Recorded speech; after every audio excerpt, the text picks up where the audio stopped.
Ladies and gentlemen, welcome to another episode of The Left Wing. I am TJ Whitehead, powers taken, not given. Joined as always by John Cooper of Counterpoint Politics. How are you doing today, my friend?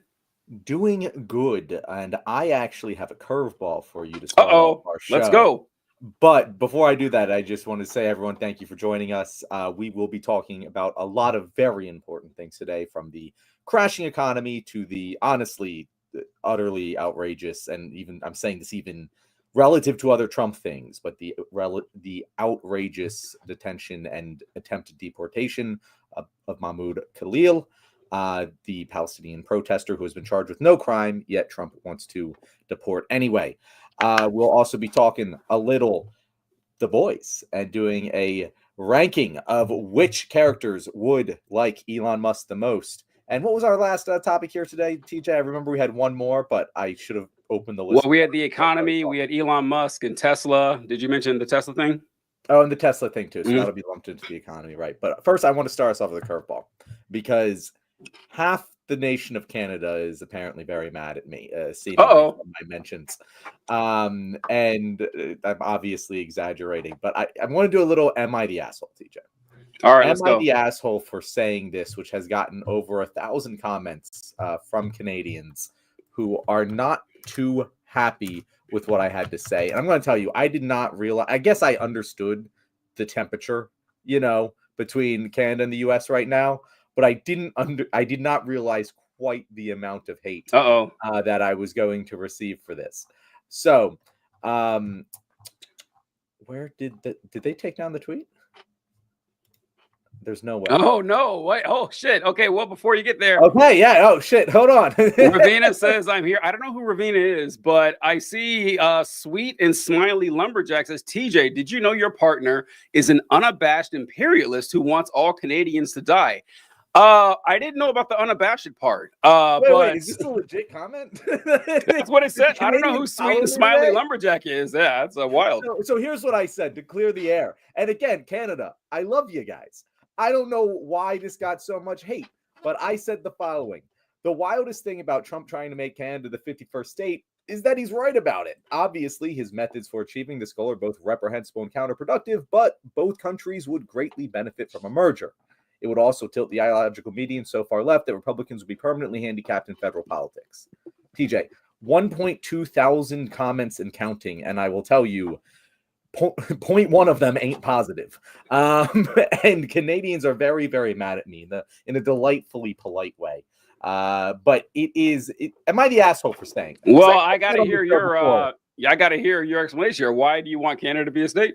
Because we get a bunch of fucking liberals? Is that No, I'm saying that in general, whether it's a state or whatever. I mean, first of all, a 51st state, maybe that wording was incorrect, but it's not what people are upset about. Like, I don't want to become a 51st state. I don't want us to have fucking states in general the way we do in America currently. So, like, make it each province a state, make it proportionally representative. I don't care. My point here is it's stupid for us to be two separate countries. We would all be better off if we were all one country. We are already intrinsically tied to one another as each other's greatest trade partners, as you can see right now. And something that I've pointed out to a lot of the Canadians in my comment section right now who are saying, we don't want you fucking fascist assholes. And I'm like, here's the thing. If we were in the same country, we wouldn't have the fascists in charge, because you wouldn't have voted for Donald Trump. He would not be the president of the United States right now, who's currently fucking you over, because you are already tied to us, whether you like it or not, we are your number one trade partner. So why not make one government? The more people you have working together, the better. That is my argument, and it has pissed off a lot of Canadians today, TJ. Oh, well, I mean, I imagine the Canadians just don't want to be Americans. Maybe, what if the Canadians said we should be Canadian? I don't think that would fly over. I can see them responding that way. I don't care what it's called. It's the same thing that we're talking about with, like, Israel and Palestine. Like, I don't give a shit. Well, it's not the same. You can call it the fucking Disneyland. I don't care. Well, yeah, but it's not. It's not like, I guess in practice you could say it's the same, but like what the national identity is and what the flag's going to be, what the national anthem is, that's important to people. Like I get it. Like I get it. So yeah, I don't want to be part of that nation. Yeah, I'm not surprised by that reaction. Did you think they'd be like, "Oh yeah, we'd love to be part of the United States"? I don't see. Here's the thing. Like, I think, and I know that I'm in the minority here, but I'm also 1,000% certain in the fact that I'm correct. Mhm. Nationalism is bad. All Yeah. types of nationalism is bad. If you care about your national identity, I think that is a bad character trait. Yeah. I don't think you should care about your national identity or national sovereignty any more than you care about your favorite sports team. Mhm. It is a toxic mindset. Yeah. And it's not hard to draw the parallels between the comments that I'm getting on this from Canadians and what American conservatives say about immigrants. Like, Yeah. we don't want you here. We don't want you messing things up. You're going to make it worse. And it's like, no, all people have inherent positive value. And the more of them you add to a country, the better. So, like, I understand that people are tied to these cultural identities, but I guess I was taken aback by the anger that I received from suggesting that, yeah, man, it's better when we all pull together as one nation. Like, I know that I'm in the minority of, like, we shouldn't have countries, but, like, yeah, I was just, and it was also like it left containment. Like, it left containment in my normal audience isn't Canadian. Oh, I can, yeah. And so it's like, it was one of those things where, like, I know they're seeing it as they thought I was like a trumpet. Like, they didn't understand any context of who I was or that I don't stand for any of that. So I understand why it got them upset. But I don't think my argument's incorrect either way. I mean, but whether the argument is incorrect or not is, I think, kind of inconsequential. Honestly, to this conversation, it is like where you're talking about the world the way it should be and not the way it actually is. And it's kind of like in the United States. The only reason that anyone in the United States would be for this is because we would be the senior partner here. Well, I mean, the senior people in the absorption. Like I said, we're not going to have a Canadian flag. We're not. Oh, Canada's not going to be the anthem. The rules won't be. How would that even work with, like, isn't Canada still tied to the British monarchy? Like, isn't the king still on their coins and stuff like that? Yeah. That'd be kind of tricky. I mean, if anyone should still be the same nation, it's us in Great Britain. I mean, like, if anyone should still be. So yeah, I get why people would be upset about that. And like, national identity still means something to people. It is kind of absurd. Like, there shouldn't be countries at all, but that's 1,000 years away if we're lucky. So yeah, the Canucks want their, I don't know what they do up there, play hockey and eat maple syrup. I don't know what what's that stuff with the French fries? Poutine, is that what it's called? Yeah, something something like that. They have a weird type of bacon. They do. Do we really want them? Like, do we really even want the Canadians? I mean, it's just tundra, right? They do have cool names for the territories. There's like White Horse and Yellowknife. Those are cool names for territories. Those would be oh my God, people, what are people saying here? So I will say, off topic, but Hugh Jazz asked if this is our Q&A show, right? No, Hugh. No. Tuesday's our Q&A show where we had about this many commenters already. So if you guys have questions for us, Tuesday is our Q&A show. However, we are waiting for our guest today, so we could do a little Q&A. That's true. We can bounce around a little bit. Mark says John objects to "O Canada" as a national anthem. Not sure that will fly. John, do you? "O Canada" is a great anthem. It's 1,000 times better than ours. It is 1,000 times. But the Star Spangled Banner sucks ass. It is a terrible fucking song. It is. If you rounded up 100 Americans and asked them to sing the national anthem and actually know the words, how many do you think could actually do it? I guarantee 50% of them couldn't sing the entire national anthem. They certainly couldn't sing it properly. That "land of the free" part, that's super high. And there's words you've never heard of. Like, when else do you use the word rampart? Like, stuff like that. It's choppy. It barely rhymes. It is a shit ass song. And I'm not even talking about like the fourth verse is like in honor of slavery or something like that. I don't even talk about that part. Just musically, it is if it was not the national anthem, you would never hear that song. It is shitty. It's terrible. So we have better patriotic songs, way better than our national anthem. Just in the lineup already, I would 100% agree to a switch. I have no problem with "O Canada." I think "O Canada" is a pretty good. It's good. It's good as far as national anthem goes. Rank national anthems against each other because a lot of them aren't in English. But I listen to Canada, so like, yeah, it's a pretty good song. I got no problem with that. I'd be in favor. Oh, good. Sweet and Smiley Lumberjack said, "You're a globalist swine." And this is kind of my point, is that if you are standing in opposition to Donald Trump by saying we need more national sovereignty, I feel like you're missing the forest through the trees here. Like you're making the same damn argument, but just for Canada first instead of America first. So like I really don't see what the ideological difference here is, except you guys got more maple syrup over your fucking patriotism. Sweet and smiley lumberjack.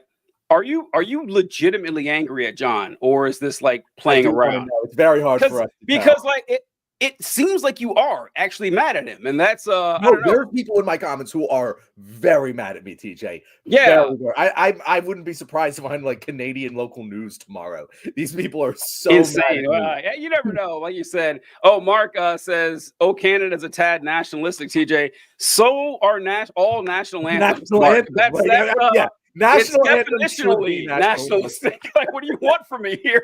If there's one thing I will agree should be nationalistic, it's a national anthem. It's kind of implied. I don't know if you were here for the part where I said that I'm dealing with the world the way it is, not the way that, I imagine it to be. And, in this world, there are around 200 nations. They're all proud to be nations and they want their anthem. Yeah. So not in that context, which anthem do I like? Yeah, there's listening to what kind of national anthem would be like, well, actually, we're no better than anyone else. We're not unique. We're not special. Maybe like someone at some point wrote like a national anthem for Oceania. It's like Oceania. So a Pan-African national anthem or some shit like that. No, that probably exists. Oh yeah, but do all African nations abide by it? Like Ghana and Zimbabwe and Libya are all decide, oh yeah, this is great. I've long argued that we need to change the national anthem because people pretend to like it. They pay lip service to it. They stand, and I like the people that salute the national anthem. Those people always make me laugh. Every now and then you'll see someone salute. Stupid, don't do that. But which songs we were like? Was it America the Beautiful? Is a great song. The "Oh Beautiful" for Spacious Skies and Amber Waves of Grain. Fantastic. God Bless America, infinitely better song than the national anthem. Mm-hmm. Let's see. I've always, as much as it's like misappropriate, I would say, I really love Lee Greenwood's man. What's that his song called? God Bless the USA. God Bless the USA. That one goes hard as a song. Like just as a straight up song, it goes hard. Man, it is. I remember hearing that song as a kid. I was conservative and it played a lot. I was like, man, this song is great. I still think it's a good song. I still think it's great, but my God, I was like, Lee Greenwood, of course, he turned out to be some right-wing, insane guy. Do you know that's Hulk Hogan's theme song? I don't know if you ever heard it whenever it's like, proud to be an American, fight for the rights of every man. The guy who wrote that, also I guess it makes sense. These folks, if you're going to write a song sucking the dick of Uncle Sam, you're probably going to be some sort of, insane. Rage Against the Machine ain't going to write the next national. Yeah, it's not going to happen. I don't know. I do want some good recommendations for a new national anthem, like "Oh Canada," I'll take it. God Bless America. "Oh Canada" would be a very funny American national hilarious. It's "This Land Is Your Land," the children's song. Yankee Doodle. Mo Bamba by Sheck Wes, like anything. Wait. Do you know how hard Yankee Doodle would go before a sports game? Like Yankee Doodle's great. Line up and just Yankee Doodle went to town riding on a pony. That would go so fucking hard. I'm all in on that. By the way, this is like a little trivia thing. I know I'm not known for that, but and that part in the song where it says "stuck a feather in his cap and called it macaroni." If any of you were ever confused by that, as I was as a child, like what does that even mean? Why is that?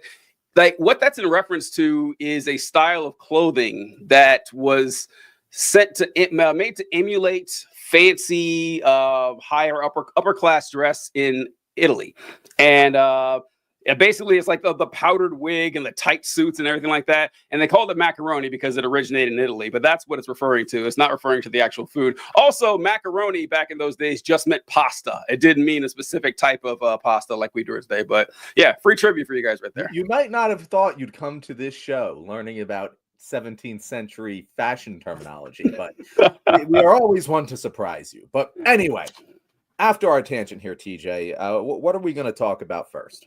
Well, I figure we should start with this economic stuff going down here. This is you mentioned it before that the Tesla stuff and the economy stuff kind of runs together, so it's kind of hard to point out. But I'm gonna go straight to the stock market thing. Now, bear with me, you guys. If you guys please let me know. Of course, no one comments when I ask them to, but I'm gonna try to. I know it's wild. I'm going to try to share the screen here. We've been having trouble with this lately, but let me know if you cannot see this. And that way we can, now you shouldn't be able to see anything, but I'll tell you when we should. All right, let's go. The economy it ain't doing well. So you should be seeing something right now. If you can't, please comment. All right, Dow slides and S&P 500. I don't know what S&P stands for. I want to point that out too. I see it all the time. I don't know what it stands for. I should probably know this as someone who talks about politics and the economy. Closes in on correction as Trump's trade war escalates. U.S. stocks slid Thursday, and the S&P 500 closed in correction, down more than 10% from its record high in February as President Trump threatened new tariffs on the European Union. The Dow ended the day down by 537 points, or 1.3%. S&P fell 1.39, and the Nasdaq Composite was 1.9% lower. For those of you wondering what a correction is, that's when the stock market drops 10% from its previous high. So yeah, it's heading toward recession. We've had corrections before; it happens, but this just it's not looking good. What do you think, John? I think a couple things. One, I think you're getting flamed for not knowing what Standards and Poor's is. What the didn't know. Now, do I know why it's called that? I really don't know. No, didn't know. Mark and Hugh want to point that out. We also got confirmation they could see the screen. So those are the two most important things. Yeah, thank you. Now to go to our cratering economy. Yeah, the it's bad, guys. Like I don't know how the plausible deniability is going to erode completely at some point because we are barreling towards a recession. Like that's what is happening. When you see the stock market crash this significantly. Now, we've said this on the shows before. The stock market is not a measure of economic health. Yes. However, it is a very good measure of what the people with wealth think the economy is going to do in the near future. And if you are the type of person who thinks that the people with wealth got their wealth because they have a better understanding of things like markets, they're screaming at you that the economy is going to a very bad place. It was at an all-time high. I believe it was like February 18th. It was around there. It was somewhere in the late time of the month of February. It was at an all-time high. Boom, crashed. And it's going to keep going like this because there aren't any indicators that it won't. President Trump himself is saying is not ruling out a recession. And when a politician refuses to rule out a recession, that's like about as damning of an indictment of an economy as you can get. And it's happening because, shocker, tariffs are very bad for trade. Every economist said it going into the election. No one fucking listened. And in fact, I had a lot of Republicans telling me, oh, he's not actually going to do these crazy tariff things. No, he is. He did. He's doing them. And now the Republicans are trying to pretend, oh, this is actually an aftershock from Biden's economy. Like, guys, eventually the buck has to stop being passed. You can't kick this can down the road forever. You're going to have to start admitting that, like, maybe every economist in the world is right about this. I don't know. Sounds crazy, right, TJ? Yeah, it is funny watching that. Like, oh, this is just the aftershocks from Biden. And it's also funny thinking back that Trump said, well, the economy is only high under Biden because they're ready for me to come in. And, that's going to make it even higher. And the exact opposite has happened. I think I think I more or less know. It's not just that the tariffs are bad, which obviously they are. It's a lot worse because it's the bouncing back and forth that Trump keeps doing. That if there's one thing economies like, it's stability, right? Like that's something that business owners, workers, producers, consumers, instability is not something that you want anywhere near your economic decisions. And Trump is just feeding this all the time by saying, tomorrow morning, I'm putting in these tariffs. Next day comes, actually, I'm backing off the tariffs, not going to happen. And then doing this over and over again. And then when the other countries retaliate, say, oh, you like that tariff? I'm increasing it by 4. And what by 4 times. And it's like, no, this isn't something that any economist wants, right? Yeah, no. So to put it this way, I won't say who, because I don't want this getting back to anyone. But I have a person who's very close to me, who works for a investment firm, and that firm is tightening all of their belts. They're getting rid of a lot of perks for their employees, and they're like, we need to start saving money. And this is a firm that manages billions and billions of dollars of financial investments. They're not wrong about this. I can't stress to everyone enough that it's going to start getting even worse. Like, you haven't felt this yet unless you are invested in the stock market, but you're gonna feel it once people realize, oh, the stock market ain't going back up, because there's no reason for it to. Because like TJ said, the problem, besides the tariffs, the other huge problem is the stability. Like, if you have constantly changing sources of income, right, that you have no idea what's going to get taxed when. Today you go to the gas station, it's $1. Tomorrow you go to the gas station, it's $5. The next day you have no idea. You can't plan for gas prices. You can't plan for prices of anything moving forward. That's going to significantly inhibit your ability to plan for your family's financial success. You are going to then spend less. You're going to just tighten the straps.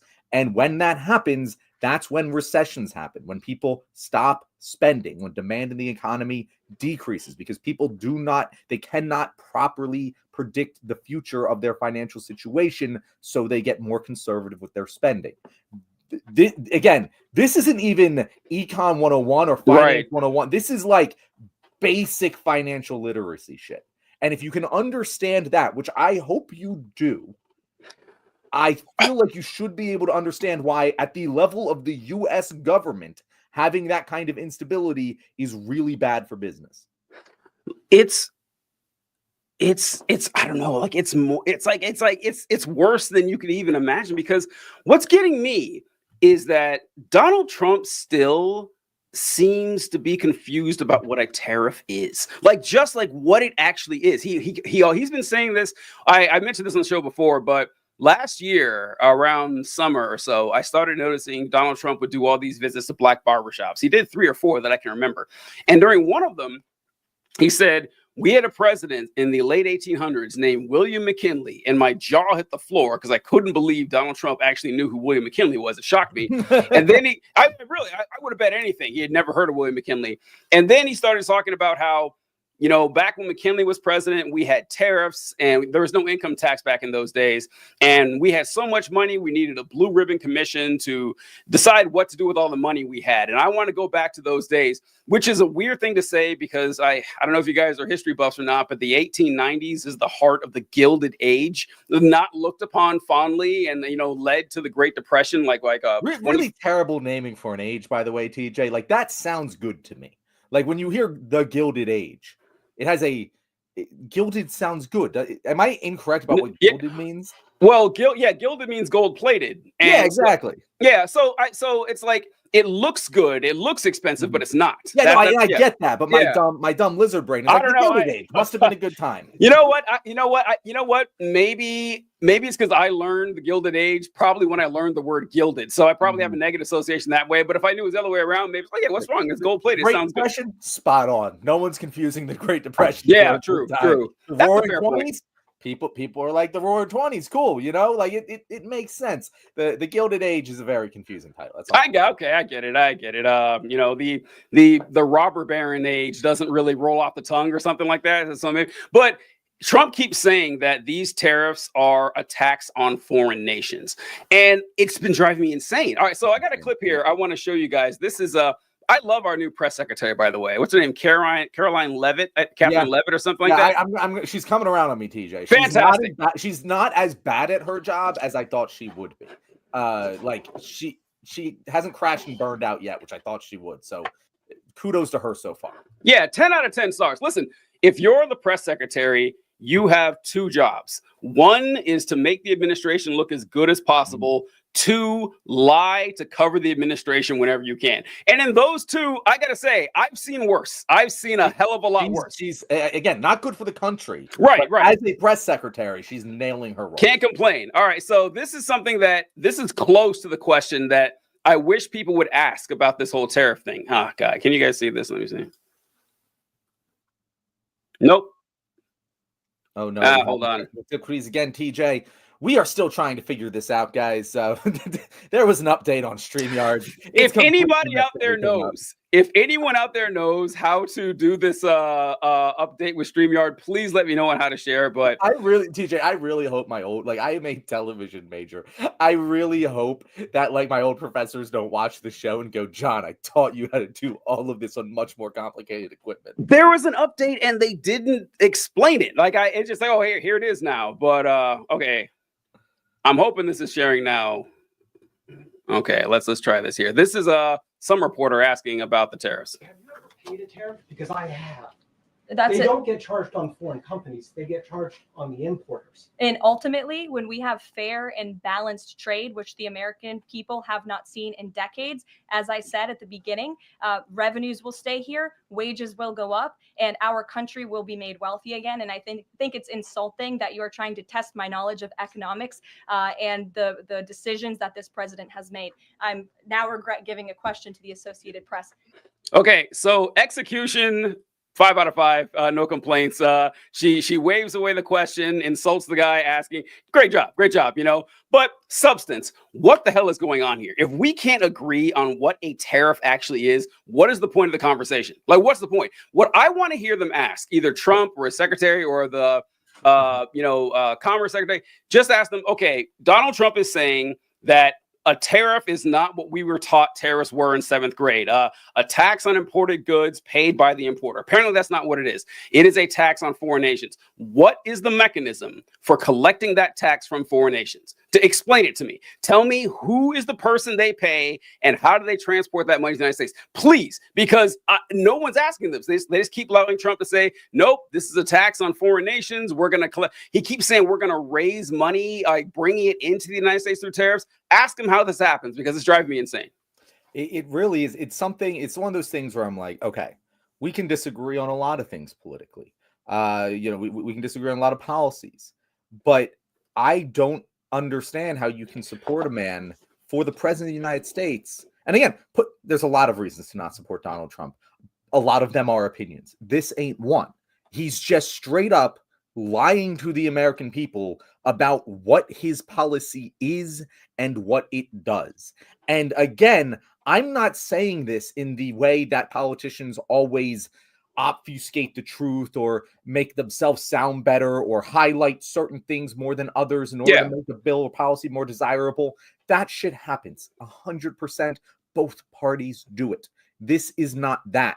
This is Donald Trump saying, I'm going to tax the this is Donald Trump taxing the American people, turning around and saying, I'm not actually doing that. I'm actually taxing someone else. And that, even if you think it's good for the economy, how can you possibly sit there? And first of all, you shouldn't think that. But even if you did, how can you possibly sit there and be like, it's cool that he's just lying about what this thing is? If you think it's good, say it with your whole damn chest. Why is he lying about it if we're supposed to think it's a good thing? Why lie if it's good?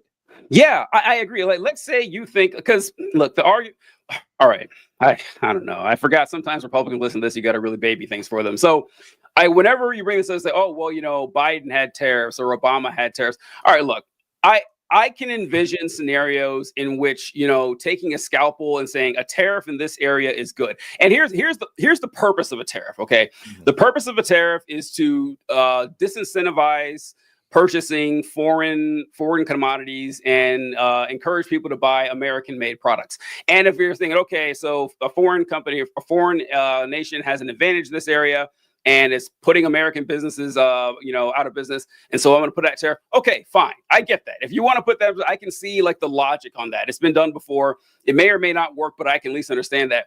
But but if you think it's a good idea, why is Trump lying about? That's a good question. Why is he lying about what a tariff is? Why? There's no need to anymore. He's the president, right? Like he doesn't have to ask anyone's permission to put these tariffs on, but he still puts this. He keeps floating this idea of an external revenue service where France is going to pay us to import their products. It's insane. And it's just like you can only extend this. This works for him when he's not the president. Like when he wasn't the president, he could lie in perpetuity for years and years and years. And it doesn't matter because there's no like physical proof of what is happening. This is actually happening. Like people are paying these taxes. People are going to start getting laid off because the companies that they work for are being forced to pay 25%, 30% more taxes on the goods that they are buying to produce the products that they are making. And when that happens, people are going to start asking questions, and the answer cannot just be in perpetuity. No, you're not paying the tax. It just can't continue for so long. And he keeps saying, "Oh, all this money's coming." Eventually, it's going to be time to fucking pay the piper, and money ain't going to be there because again, it's not like he's just not doing the thing he's claiming he's doing. Yeah, that's the question I have for conservatives out there is that these tariffs have been put in place. We check back with the importers 6 months from now and ask them, did you pay that tariff? Did you pay it or did someone else pay it? The answer is going to be they paid it, which means you're going to pay it because they're not going to eat that cost. Mm-hmm. They're going to pass it along to the consumer. And okay, also, this is actually why John probably has mentioned this before. I saw you did a video on tariffs. I don't know if you went down this road, so sorry if I stepped on it because I didn't get a chance. Oh, it did very well on the Left Wing YouTube channel. Check that out, folks. A very good video John did there. Check to see how it did. Yeah, it did really well. And so I saw it. I was like, oh, damn, look at John. And so, but here's the one of the big problems with tariffs is that let's say John and I are competing and selling widgets, okay? I make widgets in, godless, barbarian, horde, foreign country is where my widgets come from, and I import them to the United States, and John makes widgets here in the land of the free and the home of the brave. And Trump puts a tariff on my widgets. So now instead of selling my widgets for $5, I have to sell them for $10. Previously, John had also sold his widgets for $5. Why would John not sell his widgets for $9 at that point? Why not? Like, if he knows that the foreign companies have to raise their prices by X amount of dollars, he's going to raise his by X minus one. That, once again, basic fucking economics. Like, there's no incentive for them to do otherwise. And even better, all right, I got one here, John. I want to show you this. What's Jesus Christ? Oh, God. All right, I'm trying this again, folks, but this can be a long show if I had to keep doing this. So, but go ahead, John. While TJ brings that up, I just wanted to address Mark says, hot take, I don't think Trump is lying. I think Trump doesn't understand it. And you know what? I don't often say this on this show, but I do agree with Mark. I think there's a very solid chance that Trump, in his heart of hearts, thinks that tariffs are levied on foreign nations. And whenever someone tells him that, he fires them, so he never hears otherwise. So he might believe that. And I guess then my question to Republicans is, if that's what you think is going on, how the fuck are you okay with someone who doesn't understand what tariffs are imposing tariffs? That doesn't matter. Like, again, if I swear to God, TJ, if I had the choice between Mitt Romney for president and a Democrat that was telling me that tariffs are taxed on foreign nations, I would vote for Mitt Romney. I would, if I genuinely thought that's what they believed, I'd be like, you know what? I disagree with a lot of what Mitt Romney stands for, but at least he understands the things that he is saying he wants to do. And that's stable, and we can live through 4 years of that. Like, I wouldn't trust a guy who didn't know what tariffs was to run the economy. I just wouldn't. Imagine if when Donald Trump was promoting Obamacare, when Barack Obama was promoting Obamacare, the Affordable Care Act and stuff, where he says, well, insurance is actually when the doctors pay you. That's actually what happens with insurance. And he just wouldn't say anything else. Every time he was asked, no, the doctors pay you with insurance. That's how insurance works. It's that insane. Like, it literally is that insane. Okay, I think I got it here now. All right, so we were talking about Trump not understanding things. It was just funny. It may have been an honest to God mistake on Trump's part, but it did make me laugh. So Trump says the European Union, one of the most hostile and abusive taxing and tariffing authorities in the world, which was formed for the sole purpose of taking advantage of the United States, has just put a nasty 50% tariff on whiskey. If this tariff is not removed immediately, the United States will shortly place a 200% tariff on all wines, champagnes, alcoholic products coming out of France and other EU represented countries. This will be great for the wine and champagne businesses in the United States. I just laughed at this because you literally cannot make champagne in the United States. There's a like champagne can only come from France. That's part of that's part of the whole thing about it being champagne. This also applies to I saw that Trump put a tariff on aluminum and steel from Canada. And there's the reason that we get a lot of aluminum from Canada. It's actually a pretty long story. We have very, very small amounts of bauxite, which is the ore that aluminum comes from. Canada doesn't have any either, but they have like a much more efficient hydroelectric system. So it's cheaper for them to do it. It would cost us more money to make our own aluminum. That's why we don't fucking do it. But Trump's an idiot, but he just, I don't know. It's obnoxious. And the last thing I wanted to say on like the economy thing, and I do want to get to Tesla next. But the last thing I want to say on the economy thing is, even if I'm going to steel man the argument, right? Even if I'm going to say, okay, the argument is we need these for protectionism in order to regrow American industrial capabilities. And it's like, okay, that's a fine argument. You want to make that we should be making our aluminum here. It might be more expensive in the short term, but we'll learn to do it better. Okay, cool. But still, who the fuck is doing this? Like, where is this labor time coming from? We have a 4% unemployment rate.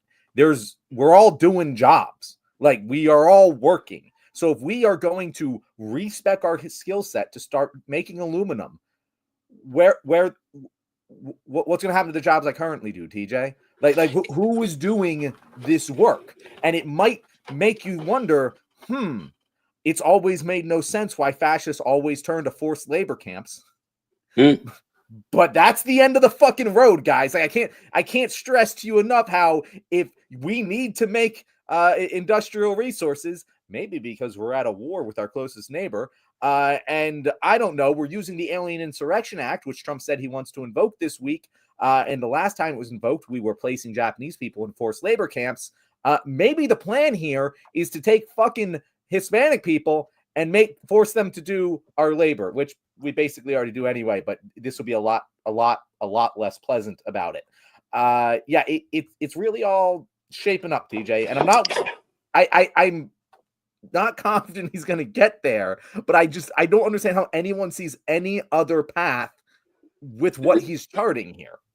Yeah, and what John's mentioned is a super important part of this, that it's not like you can just flip a switch and start making your own aluminum or televisions or cell phones in the United States tomorrow morning, the second the tariffs go into place. There is a years-long process to get the infrastructure together to create this on stuff. And by the way, this is what makes Trump so dumb here, is that his tariffs are blanket. They are not precision in any way. If they seem random, honestly, it's like tariff on this country, tariff on that country, materials be damned. Sometimes he'll tweak it a little bit here and there. But let's say in our widget example, whatever, like the American companies say, okay, well, we can't buy widgets from TJ anymore because it's too expensive. The tariffs are too high. We got to charge too much. We're going to create our own widget factory. So you plan 3 years in advance. Basically, we need to, secure the materials. We need to find a location. We need to hire engineering, construction, sewage and water, all this stuff to get this thing built. Then over a 2 or 3 year period, you get the manufacturing up and running. By that time, new president, and they lift the tariffs. And you wasted all this time. They don't want to do that. That's why it's hurting the fucking market. It's not that difficult. Okay. Oh, what did Mark say here? Mark said, not to lecture on the economy, but tariffs help distinct groups, automakers, chip manufacturers, etc. But it affects the large group, but is diluted amongst the general population, so few complaints. It seems like the entire investing apparatus of the Americas having some complaints, Mark. So you might not have some complaints, but I really hope for your sake your boss doesn't, because he's going to be letting people go when the capital dries up because no one's investing in the American economy anymore. But yeah, that's all I guess we'll see, Mark. What the hell is he talking about? I don't know. Like as we said, like there are minute cases where Yes, precision tariffs can be useful. of course. That is not what Trump is doing. Yeah. That is not what it's not like because like in the cases where it's helpful, cases like you are a fledgling economy and you are trying to build up native resources and industries. America ain't that, right? Like America just is not that. We are the most powerful economy in the world. Second is if some company is using unfair trade practices against you and hurting your industry, reciprocal tariffs being an example of a tariff that is good, or if China's using child labor to produce T-shirts at a very, very, very incredibly small price that no other country can compete with without using child labor. Yeah, you use tariffs in order to compensate for the fact they're also using unfair trade practices. In precision cases, you don't put a fucking 20% tariff on all of China. That just doesn't. Yeah. If Trump's tariffs are nothing new. Biden had a 10% tariffs on like electric batteries or whatever for vehicles. I remember us doing a saying about tariffs aren't necessarily bad. Well, I don't know if I agree with that one, but anyway, tariffs aren't necessarily bad. It's just that Trump's irresponsible use of them is pretty terrible. All right, speaking of tanking, let's go over to our favorite person in the world, Mr. Elon Musk. This guy is just actually, I gotta save the jokes for later because we're gonna talk about Elon later in the show. But John, I don't know if you heard about this. Let me see if I can get this bad boy running here. All right, I might be figuring this out, folks. TJ might be evolving. All right. Tesla's latest decline could be one for the history books, JP Morgan analyst stated. He said, "We struggle to think of anything analogous in the history of the automotive industry in which a brand has lost so much value so quickly." They wrote, adding that the closest example is when the Japanese and Korean car brands lost sales amid diplomatic disputes with China in 2012 and 2017. The analyst wrote in a note on Wednesday that those historical cases were confined to a single market. But Tesla, they cut their price target on Tesla by 41%, lowering guidance on vehicle deliveries for the first quarter of 2025, an 8% year-over-year decrease from the first quarter of 2024. From December to Wednesday after trading hours, Tesla lost nearly 49% of its market cap, seeing its peak value of $1.5 trillion from the end of last year to about $777 billion. So still a shitload of money, but things ain't looking good for the E-Man. Who could have seen this coming, John? Like, what a shock. It's almost like I've been saying for years that Tesla is a Ponzi scheme. They aren't a real automotive stock. And again, this isn't just me saying this. They are not valued by investors as an automotive company. TJ, if you were to take a guess, knowing that Tesla's stock price is 220 or so, I don't know what it is at this current moment because it's been fluctuating a lot. Yeah. But it's around there. Knowing that, what would you guess that Ford's stock price is? Oh, no. What is it? Is it like 5? It's like 9. 9. Oh, like my 9. God. Okay. Wow. All right. TJ, when you're looking around at the road, what do you see more of? Teslas or Fords? Not a lot of Teslas out there, John. I see. Yeah, I can think of 5 Fords in the parking lot right now, but can't tell you last time. Yeah. And you know what? Different places. When I was in SoCal, a lot more Teslas, so like, it can be regional, but in general, I think everyone can agree that Ford sells more vehicles, produces more vehicles, has a higher market share than Tesla does, except it doesn't if you look at the stock price. In fact, the only automobile company that's like really fucking comparable is Toyota. And like, yeah, Toyota fucking dominates the entire international market now. Makes sense. But like Tesla doesn't sell as many cars. As you saw, sales projections have been declining. They've been missing their sales targets many quarters because people aren't buying. It's not a car manufacturer. They're valuing it like a tech stock. Mm-hmm. In 2019, it was down at like $20-something, the Tesla stock, and it skyrocketed up to 200. It's particularly around COVID when people start investing in it as a speculative investment like a tech stock. But the fundamentals ain't there. It is going to go back down. It is going to happen. And when that happens, we don't know exactly how much of Elon's Tesla stock is being he used to borrow against for the loans that he used to buy Twitter. We don't know exactly. But if the value of that stock that he used declines below 80% of the value that it did when Elon Musk took out those loans to buy Twitter, the banks that loan him the money can collect. They can say, either you sell us your Tesla stock or you have to sell the Twitter stock. Like, you have to sell Twitter. And in either situation, if he starts dumping Tesla stock, it's going to crash it even further. And he's going to not go bankrupt, but not be one of the richest men in the world anymore. And I don't think he's going to be able to afford it. I think there's a very high chance, TJ, you know, if he's a normal rich person who hedges his investments properly, this wouldn't be a problem for him. But I don't think the ketamine addict that is clearly that he's been sued by his shareholders on multiple occasions, like, this is not the most business savvy, risk averse guy in the world. I think we can all agree to that. Assuming that he's been a little risky with these investments, because remember, he tried to get out of buying Twitter and he did do it. He could lose Twitter in the near future. And I do think, TJ, that's the moment where the plausible deniability has to snap. I said this on Tuesday to Natalie, but if the richest man in the world loses his fortune and is forced to sell the most popular journalistic media outlet in the world, because as a direct result of the president's economic policy, I don't. That has to break through to a critical mass of people. I don't know. If anything's going to do it, TJ, that's got to be a huge fucking shot. I think I've said this many times on the show that I think Trump's legacy is going to be solid, not for the majority of the population, but for the 25% or so that love him. That's not going anywhere.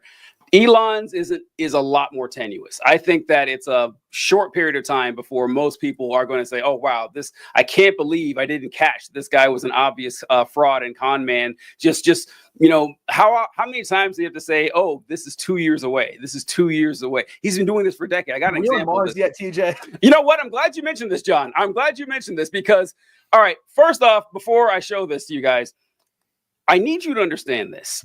Elon Musk's crusade for us to go to Mars is a scam. It is a fucking scam. And if you can't see it, you are an idiot. All right, you're an idiot. I'm sorry. I don't know what to tell you. You can't tell an obvious comment when you see one. Just on the actual point itself that Elon Musk is putting forward, like traveling to Mars, like sending a rocket ship there, that is not a scam. That's fine. All right, that's space exploration. That's what we do. Okay, cool. But Elon Musk's entire thing that, well, you know, eventually Earth is going to be uninhabitable. You know, like we're polluting the air. We got, I don't know what he says about global warming, whatever, but, you know, human beings are going to destroy the planet. So he said this many times. He thinks that the only plausible future for humanity is for us to colonize other planets, beginning with the most obvious choice, the planet Mars, right next door. Now, the way he wants to do it, he said, John, I remember him saying this, that he thinks that we should nuke Mars to melt the polar ice caps on Mars so there's water there. He wants to terraform the planet so it's breathable. And of course, if you could terraform a planet, why would you not terraform this one? Like that it would be way cheaper and more effective to live on a planet we evolved to live on than, you know, try to do one that we have no business actually being on in the first place. But Elon Musk has said that I think I got rid of the clip. Oh no, I didn't. Here we go. All right. So Elon Musk has been saying that we want to go to Mars for a long time now. But I saw a post earlier talking about Elon Musk saying when he believes that we'll be able to go to Mars. And that's going to be 2 years from now. He said, yeah, by 2026. 2026 is when he said that he believes we'll have unmanned missions to Mars. Now, I want to share this right here with you guys. This is an article from 2016, all right, in which Elon Musk states that SpaceX founder Elon Musk plans to get people to Mars in 6 years. All right, SpaceX founder Elon Musk has outlined. Wait, I'm sorry, TJ. I'm not great at math, but you said 2016 there, right? Yeah. That was. This is September 28th, 2016. 9 years ago? Yeah, 9 years ago. That seems like more than 6 years. Yeah.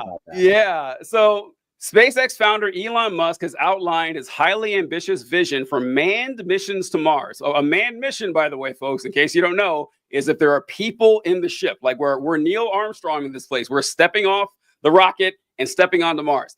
Vision for manned missions to Mars, which he said could begin as soon as 2022, 3 years sooner than his previous estimate. I love the 3 years sooner because he originally said, well, 2025, but let's get ambitious. Let's do 2022. It's already 2025. We're nowhere near getting to Mars. What I really want to achieve here is to make Mars seem possible, like something we can achieve in our lifetimes. He has been saying this for 10 years now. And we just had his second rocket explode in the last 6 months. In fact, I got an article on that too. Let's pull that bad boy up here. Okay, share the presentation.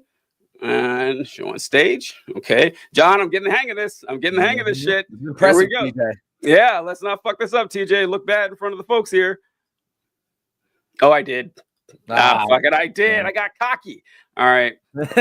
Stall for a second, John. I will say, if anyone right here is thinking we're being not generous enough, not charitable enough, I want you to ask yourself, if you read a news story about a cult leader who said that the end times are nigh, the world is going to end in 2022, and then we get to 2022 and the world doesn't end, and then the cult leader says, oh no, I miscalculated, it's actually 2026, and all of the members of his cult just go, oh well, I guess you're right, sir.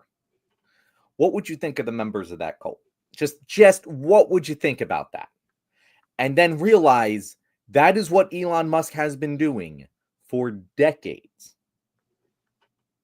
What's the difference? Yeah. And what would you think of the people that didn't see through that? That's what we're seeing. I want to put that out there. All right. This is not from 2016. This is from last week. SpaceX explosion blast Mars timeline. 2026 goal is likely delayed. Womp womp. SpaceX ambitious Mars colonization program faces renewed scrutiny after its Starship vehicle exploded during its 8th test flight on March 6th.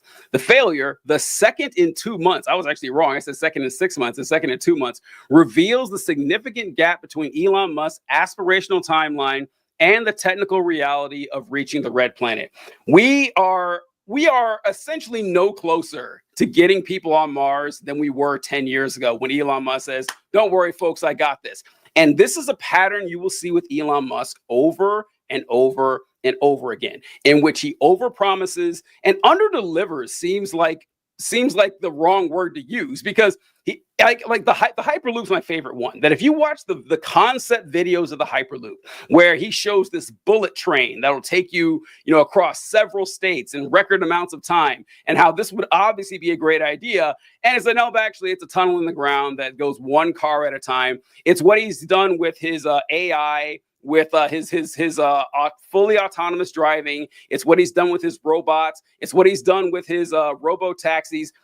This is constant. Like 2 years, we'll got it. 2 years, we'll get it. He did the thing in Tesla last year where he tried to pretend that the robots were real and working and talking to people. It's an obvious scam, and he's pushing it further and further and further. That's why he got so much into Trump, because I don't know if you saw the interview he had with Tucker where he was afraid of going to jail because of his obvious fraud and shit. I don't know, folks. If you can't see it, I don't know what to tell you. Yeah, but Mark is telling us that we're never charitable enough with Elon, that we're delusional. Oh, come on. A bad businessman. Mark, like just look into Tesla. Tell me why you think it is valued higher than every other auto manufacturer on the planet. It doesn't make sense. It just fundamentally, it makes no sense. He continues to promise things and never delivers on any of the promises. That's what the con man does. Mark, I want you to give me a 0 to 100% estimate of how confident you are that Elon Musk will get us to Mars. I'll give you 10 years. I will give you 10 years. He's already had 10. How confident are you that he'll get us there? And do you think he's lying to get more money into to be a welfare queen and steal billions from it? What is wrong with you? What is Jesus Christ? I don't know what to tell you. Or didn't he say we'd have 1 million self-driving taxis on the road by, I think, last year? There are 0. There are just as many self-driving taxis from Tesla on the road as there are men on Mars, and it's going to stay that way. What is happening here? I don't know. I despise Elon Musk. I don't know if I'd say he's a bad businessman, because look, it's hard to say you're a bad businessman when you're that rich. I wouldn't say that, because business is a lot of lying, and he's good at it. Somehow he gives people confidence into investing into him. But yeah, I wouldn't say that. But yeah, Ponzi did the same thing. Charles Ponzi gave people confidence into investing in him. That didn't mean he wasn't running a scheme. Doesn't mean he wasn't a con man. God. Terraform. All right, Mars. Mark said a manned mission or terraforming. No, I didn't ask terraforming. Terraforming is not going to happen. It's impossible. And if it was possible, it'd be a waste of time. 50-50 man mission. Whew. Boy, 50 man mission to Mars in 10 years. Although Mark, 10, I want you to acknowledge that he also said this 10 years ago. Exactly, and we have happened. I don't know why you're suddenly changed your confidence interval. We haven't gotten past the moon with one of these rockets, okay? Something we did 60 years ago. Okay, all right, fuck it. All right, let's move on. I don't know if our guest is going to be joining us. He got caught up at work today, so I don't know if we're going to be able to have Ate on board. That's too bad. Hopefully Ate comes on. I do hope he's at least here for the boys segment, because he's really great at that. So I do hope Ate is able to make it. But you know what? Unlike us, he's not getting that sweet George Soros money. So that. John. Oh, sorry. Go ahead. Go ahead. I stepped on your thing there. I'm sorry. I hate that. Oh my God. I hate when I have a joke and it gets stepped on. And John did a good one with the George Soros thing. I'm so sorry, but I didn't want you to. Wait. I just got. Mark says the 5-year return on Tesla is 500% return over the last 5. I already acknowledged this. I said it skyrocketed. It went from 20 something points in 2019 to above 200 points. He did 2021. I said this earlier in the show. That does not mean, if you look at the return on Charles Ponzi's fucking scheme, it was also ludicrous, Mark. It also was really high. That doesn't mean it wasn't a con. All right. So this is just like when we found out that, when Musk obviously found out that his Tesla stock was crumbling, he sees that the house of cards is falling apart. He went to, he tugged the leash of his pet, Donald Trump, and had him do that fucking commercial in front of the White House. And I just had to share this. I can't believe I didn't think about it until just now, but here we go. President Trump, are you looking to buy or lease today? Well, I'm going to buy. And I'm going to buy because, number one, it's a great product, as good as it gets. And number two, because this man has devoted his energy and his life to doing this. And I think he's been treated very unfairly by a very small group of people. And I just want people to know that you can't be penalized for being a patriot. And he's a great patriot. And he's also done an incredible job with Tesla. And I mean, nobody else has a car company started up in the last 30 years that's been successful. I don't think so. And not only successful, but super successful. And because he's able to find billions and billions and billions of dollars of fraud and waste and all of the things. I mean, our country is going to be very strong very soon because of a lot of the things that he's done and a lot of the things that I'm doing. And there's no better team, but there's no better for what we're doing. There's nobody like this, and he shouldn't be penalized. And when I watched the other day, I said, I can't believe it. It should be the opposite. People should be going wild, and they love the product, but because he's finding all sorts of terrible things that have taken place against our country, they want to penalize him in a economic sense. And I just think that's very unfair. All right, John. So for those of you wondering, a lot of people obviously have seen Elon Musk and they hate him. They despise what he's doing. We didn't even talk about another reason the economy is going to be suffering is because Trump and Musk have said we're going to fire thousands upon thousands of government workers, people who are unemployed. They got to find a job now. Like the unemployment rate's not super high. I mean, I guess it will be soon, but it's not like these jobs just going to appear for them, and not ones that they're accustomed to that they can support their families on. But what do you think of seeing that, John, when you saw that? I mean, it's one of those things where it's like, come on, guys. He's doing a fucking car advertisement. Like let's call a spade here. This is one of the most blatant examples of just corruption you could possibly ask for.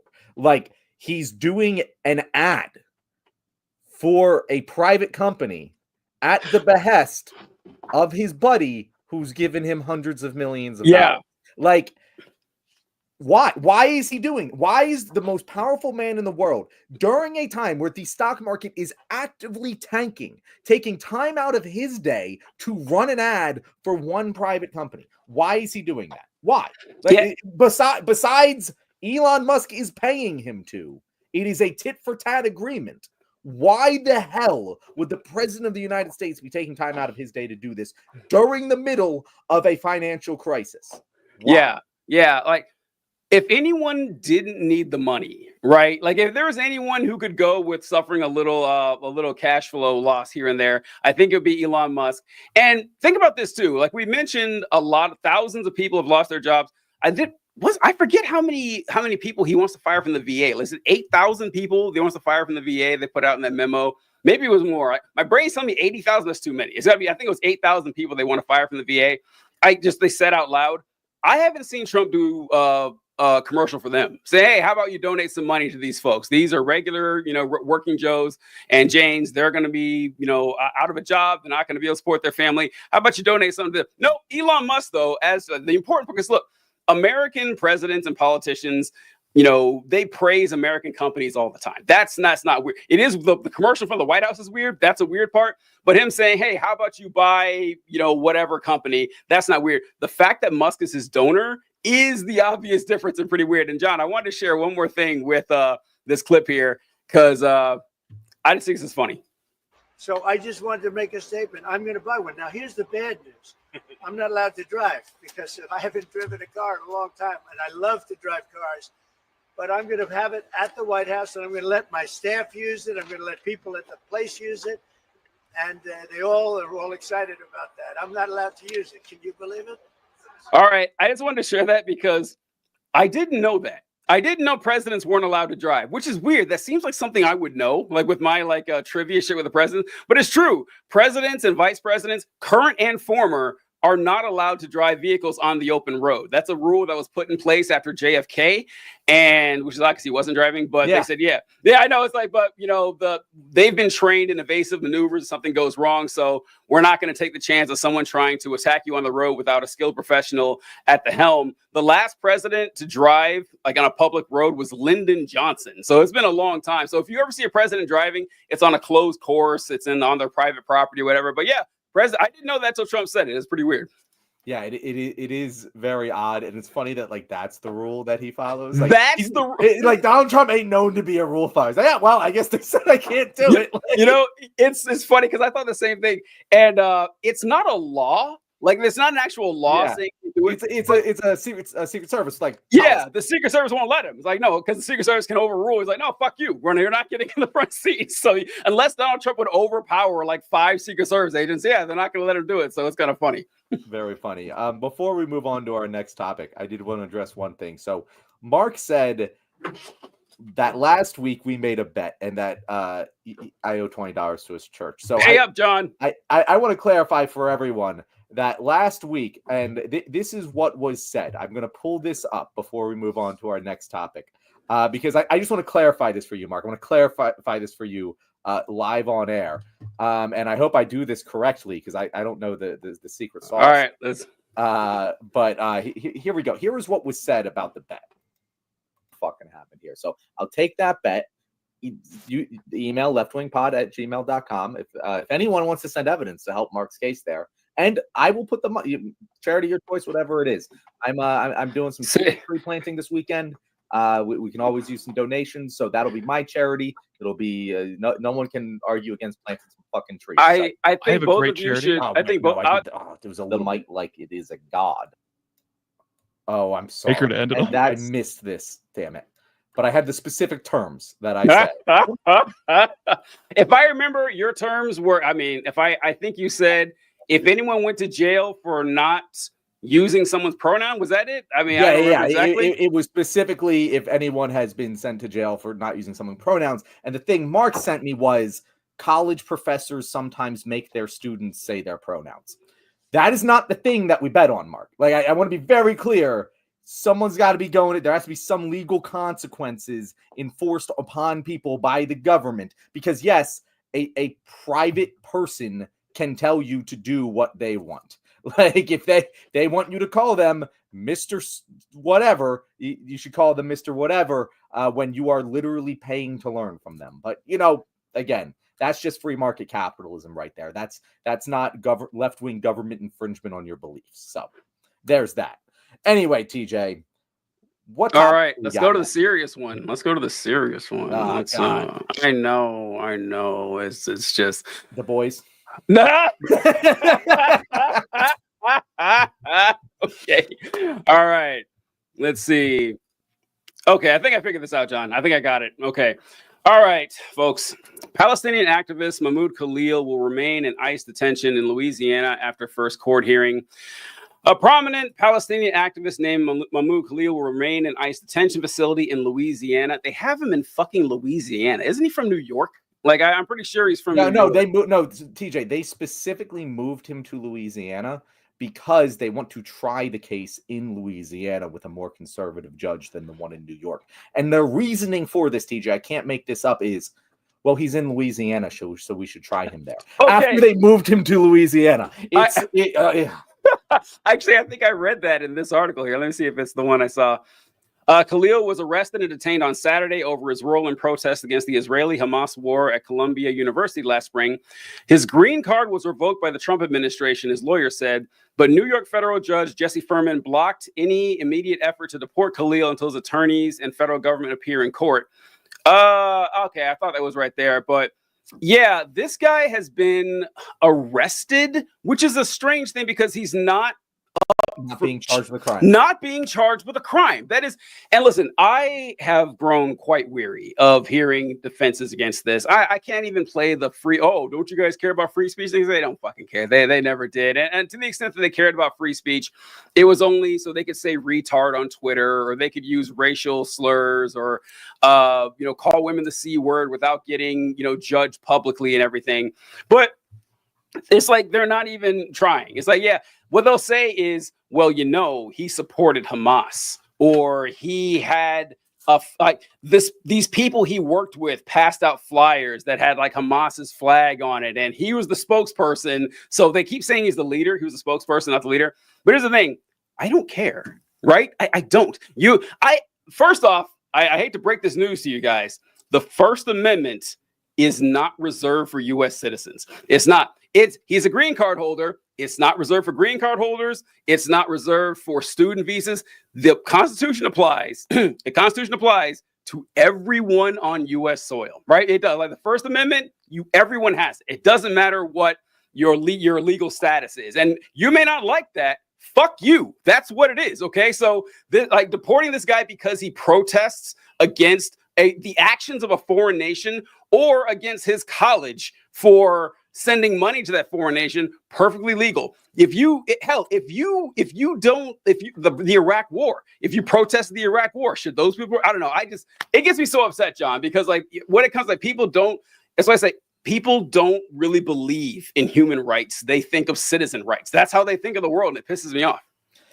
So we know that to be the case. And this is one of those situations where every argument all the way down is so fundamentally incorrect. So let's start with that one. He's not a U.S. citizen. He doesn't have freedom of speech. First of all, that's not true. Just legally speaking, that's not what the case is. Second of all, why the fuck shouldn't he have freedom of speech? Why should you deny anyone? Why do you want to deny any soul on this planet the freedom of speech? To me, that's one of the most fundamental American concepts that there are. You are free to criticize the U.S. government as much as you want. Fundamental to our society. And if we can start deporting people, and again, not for committing a crime. There's been no crime charged. Donald Trump has not said he has committed a crime. He is saying that we have the right to deport any legal resident of the United States if they speak out against our foreign policy, because it's detrimental to our national security to be having them doing that. That is the argument that he is making. Mind you, Khalil is the father of, his wife is 8 months pregnant. His son is going, to be an American citizen. And if you're a Republican, you believe that that eighth fetus is an American human citizen. And Donald Trump is ripping this American's father away from him because they spoke out against Donald Trump. It's fucking wrong. It is wrong on every level. And then if you go down a level, TJ, if you go down a level and you say, oh, well, the executive has the right to enforce national security interest if there is a foreigner who is conspiring with a foreign terrorist organization to spread propaganda here, then the executive should be able to deport them for national security reasons. Okay. We are not at war with Hamas. Hamas has never attacked America. This is not a terrorist organization that we fear our security from. It just is not one of them. There is no evidence presented that he has colluded with Hamas. We're just supposed to take this at face value. That doesn't make any sense because that means he can just make shit up about anyone and not have to present evidence and just deport them. That's wrong too. And oh God, the thing that frustrates me, TJ, I don't know how you've been thinking of this, but it's like we are very quickly losing the separation between Trump is deporting me. Like we are very quickly removing buffer zones to I'm going to start detaining American citizens for their speech. And I want any conservative who is arguing with us at this point to recognize that we have legitimate fear that the U.S. government is going to detain us for our speech. And if you voted for that, you voted.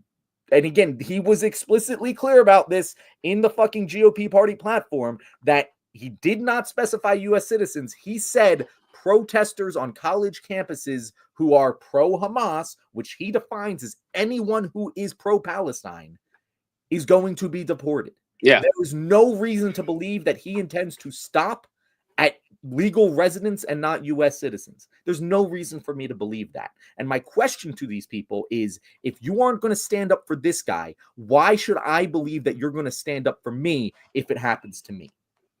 I have no reason to trust you anymore. Yeah.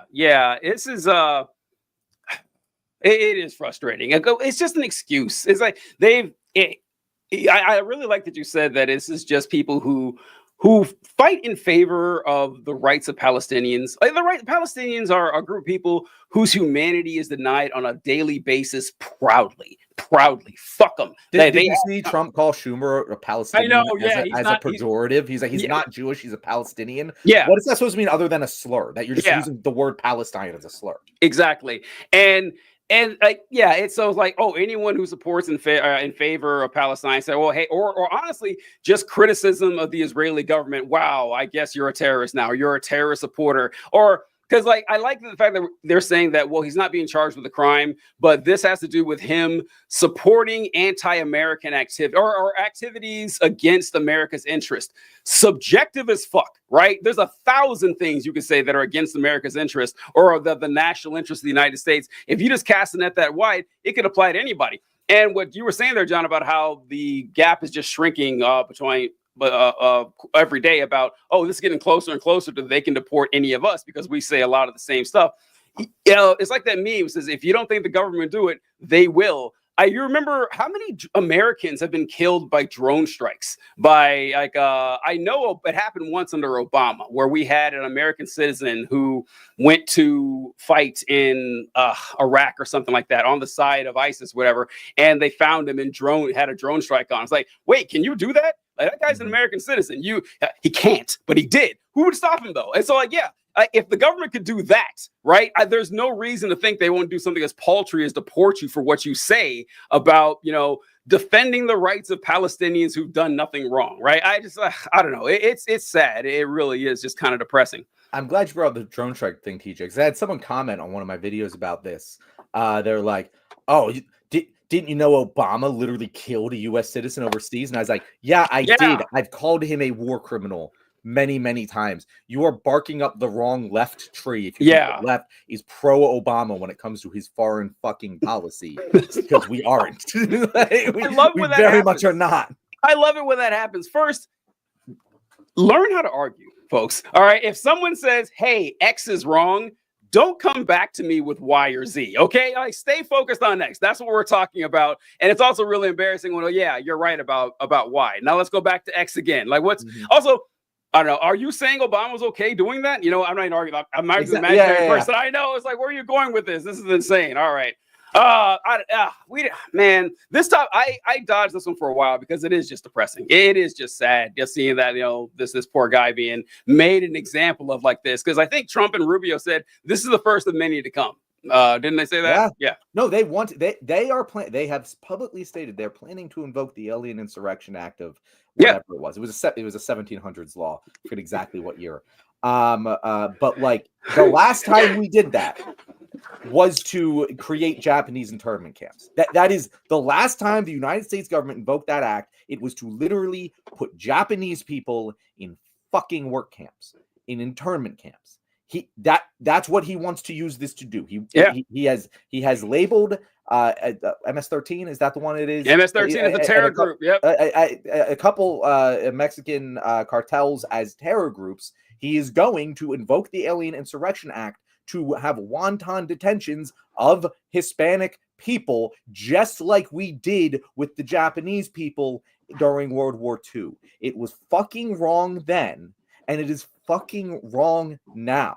And if you believe that's where it's going to fucking stop, I bet you there was a hell of a lot of people in fucking Germany in the 30s who also believed it was going to stop somewhere else. TJ, I believe there was a poem written about how at first they came for the socialists. Yeah. I'm pretty sure it ended as, oh, they stopped there and everything was fine afterwards. Yeah. Could be wrong about that, though. Yeah.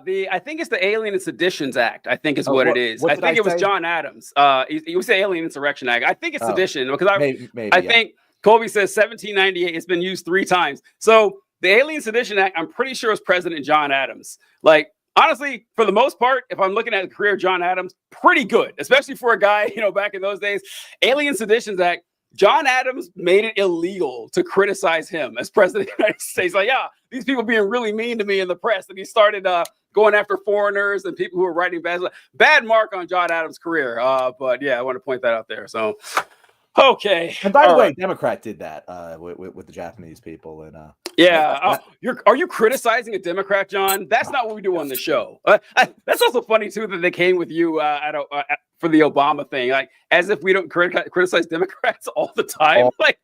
And this was a regular like commenter of mine, and I was like, bro, you must know, like this is not your first rodeo. When people first comment on my shit, I'm like, okay, I understand. You don't know who I am. You don't know my police. This is a guy who comments on all my shit, and I was like, bro, like I don't agree with that.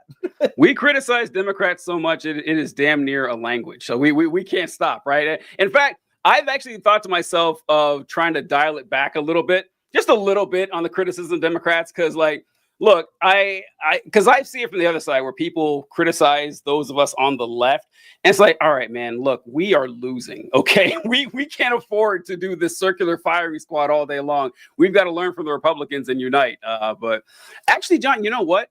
This new thing they have here is actually a lot better than the old one. Like now that I know how to use it, it's actually a lot better. I like it a lot more. We got to like hang back for like 5 minutes after the show. Show me what you've learned. Yeah, it's actually a lot better.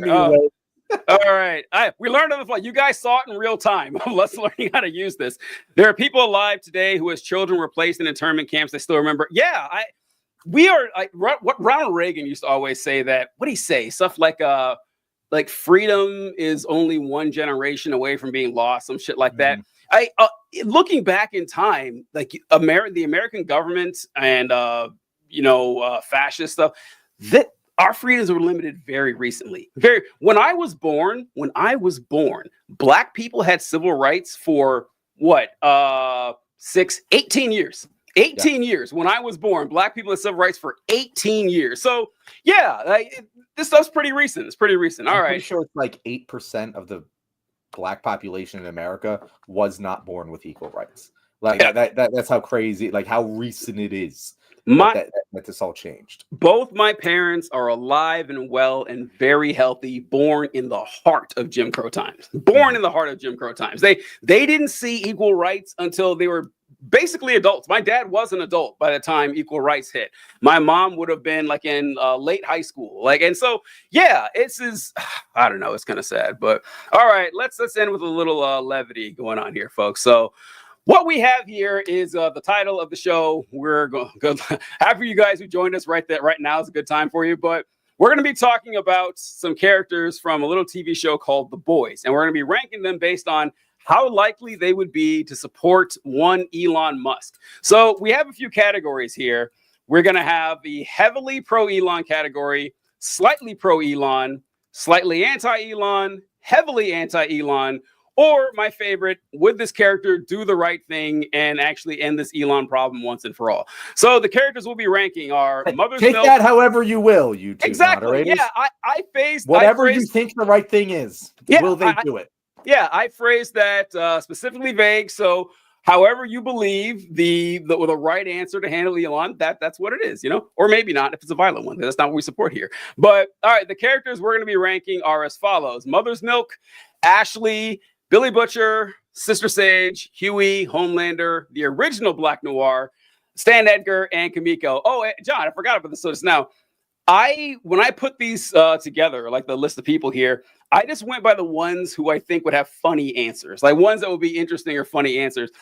And I started with Homelander. I was like, would it be funny? I don't know. And then I took him off. Then I added again, took him off. Then I said, listen, John. John's like, teacher, you got to add Homelander. So you're right. How could we not add Homelander? How could we not do it? So we're going to do things the way I did last time here, and which will alternate. So I'll go first, and John, you go first, John, and then I'll pick, and then I'll go first and you pick. So we'll start off with Mother's Milk. What do you think, John? Like, where would you rank him in this list here? So Mother's Milk, obviously anti-Elon. The question is how much? And the answer to that is heavily Elon, but will not do the right thing.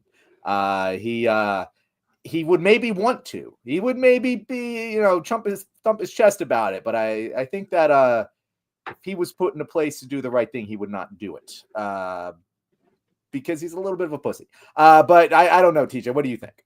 You know what? I think the exact opposite. I think that really? It's hard to imagine a universe in which Mother's Milk would be pro Elon in any way. He's too empathetic and intelligent. Like if you have that combination, there's no way. You can be one or the other and support Elon, but if you have them both, there's no way. But I think that in whatever universe this is, Mother's Milk would have seen the damage Elon Musk did and said, okay, this guy, just because of how he treated Soldier Boy. Like, and granted, Soldier Boy had a more direct connection to him, but I think with someone like Musk, I would say that he's going to be able to do the right thing and actually put a stop to this. Well, that's actually why I say, and I'm fine with putting him in will do the right thing, but he seems to only have the severe anger towards people who have personally wronged him. He does not have that same anger towards, say, Stan Edgar. And I don't think that Mother's Milk would do the right thing with Stan Edgar. So therefore, I don't think he would do the right thing with an Elon Musk. If Elon Musk personally harmed Mother's Milk or his family, 100%. But assuming that didn't happen, again, I'm not going to fight too hard on this one. But that's my reasoning. Fair enough. Fair enough. All right. Let's go on to our next category here. So we have Ashley. Ashley is one that is really tricky to me. Like where would Ashley stand on this? Because I think Ashley is not a good person. Now, very few people on this list are. Ashley is not a good person. She, is more selfish than probably anyone else on this list. Like she's always looking out for number one. I have a hard time believing someone who worked for Homelander would not also do everything that could work for Elon Musk. So I'm going hard on heavily pro Elon for Ashley. What do you think? Yeah, Ashley. Well, can you put the categories up again? Because it's the top one is heavily pro Elon. What's the second? The second one slightly pro Elon. Yeah, like I think I would put her in slightly pro Elon because she would hate Elon. Like she would work for Elon. She would have Elon's baby, but she would hate him the entire time, just like she does with Homelander, with everyone she works for. She's a leech who hates her victims. But that is who. So she isn't like yay Elon in the same way that some other people on this list may be. But she's definitely pro Elon because she'll be on Elon's team as long as Elon is signing her checks. Fair enough. Fair enough. Can't By the way, argue. Ashley, one of my favorite characters in The Boys. Ashley is so great. The satire of Ashley is one of the few areas where The Boys is fairly subtle, because you start off feeling bad for Ashley. You do, yeah. And by this point in the show, you're like, oh my God, Ashley might be worse than all of them. Like, she's so insidiously self-interested. At least Homelander has principles. They're evil principles. They're eugenic principles, but at least he has them. Ashley has none. It's actually gotten to the point where I'm starting to respect Ashley for surviving this long. Because she's the most self-interested person who's been as consistently in Homelander's sphere who hasn't been killed yet. All right. So I think we're gonna have our first major disagreement here. Right. I don't think Ashley is the worst person in the show morally. I'm not saying the worst, but like she is way She's more up up there than one would have ever believed in season. True. 1. Okay, that's true. Yeah. My spot for worst person in the show, there's no competition. It is the Deep. The Deep is just a black hole of values, of intelligence, of morality, of principles. There's just nothing there at all. He is like a pure sociopath, like more than anyone I can think of in the show. And I don't know how the show is going to end, but how I hope it ends, like deep in my heart, I hope everyone dies but the Deep. That would be hilarious. It would be fantastic that of all people, the Deep is the one who survives. That's what I'm hoping. He's not on this list, but because the Deep would clearly be very heavily pro Elon. Absolutely, yeah. But no, I think you're right that like he is just the worst. Like in every dimension, he's the worst. just like, but hilarious, like a great character. Hilarious, yeah. The actor's fantastic.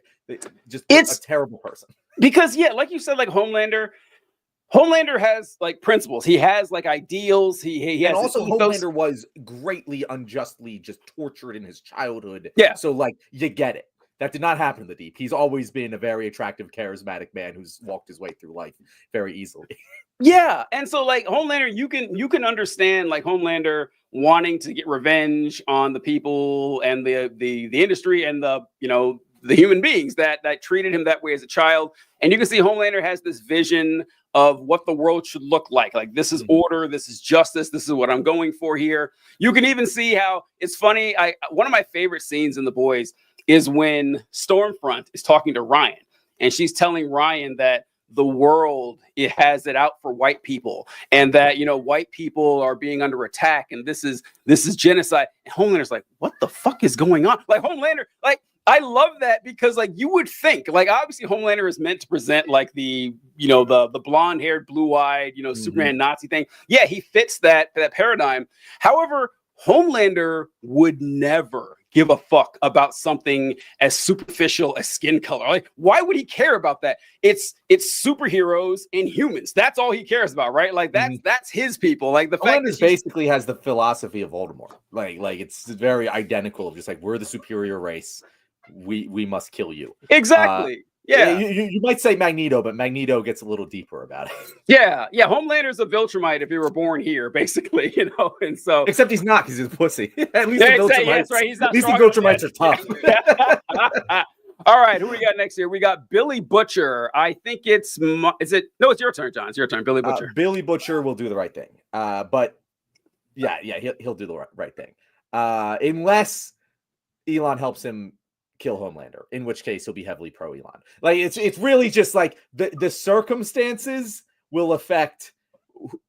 I'm assuming Elon Musk is lined up on Homelander's side, but we know that Billy Butcher will do whatever it fucking takes to take down Homelander. He will be pro Elon, he will be anti Elon, as long as he wins this war. So it's hard to say. I would put him in do the right thing, because I assume he'd be on the Elon camp, and he would just kill him if it was advantageous. But what do you think? Okay, let's say all right. So in mine, I might surprise you here. I'm putting Billy Butcher in heavily pro Elon. But the funny thing is, I wasn't considering this in that this is where Homelander is involved. Like, I'm taking Homelander out of the equation. Like, if we brought Billy Butcher here, not if we took... If we brought Billy Butcher... Okay, so if we brought Billy Butcher here into our world... Like that's easily... I'm sorry. he would do the right thing. Did I say kill? That was a slip of my tongue.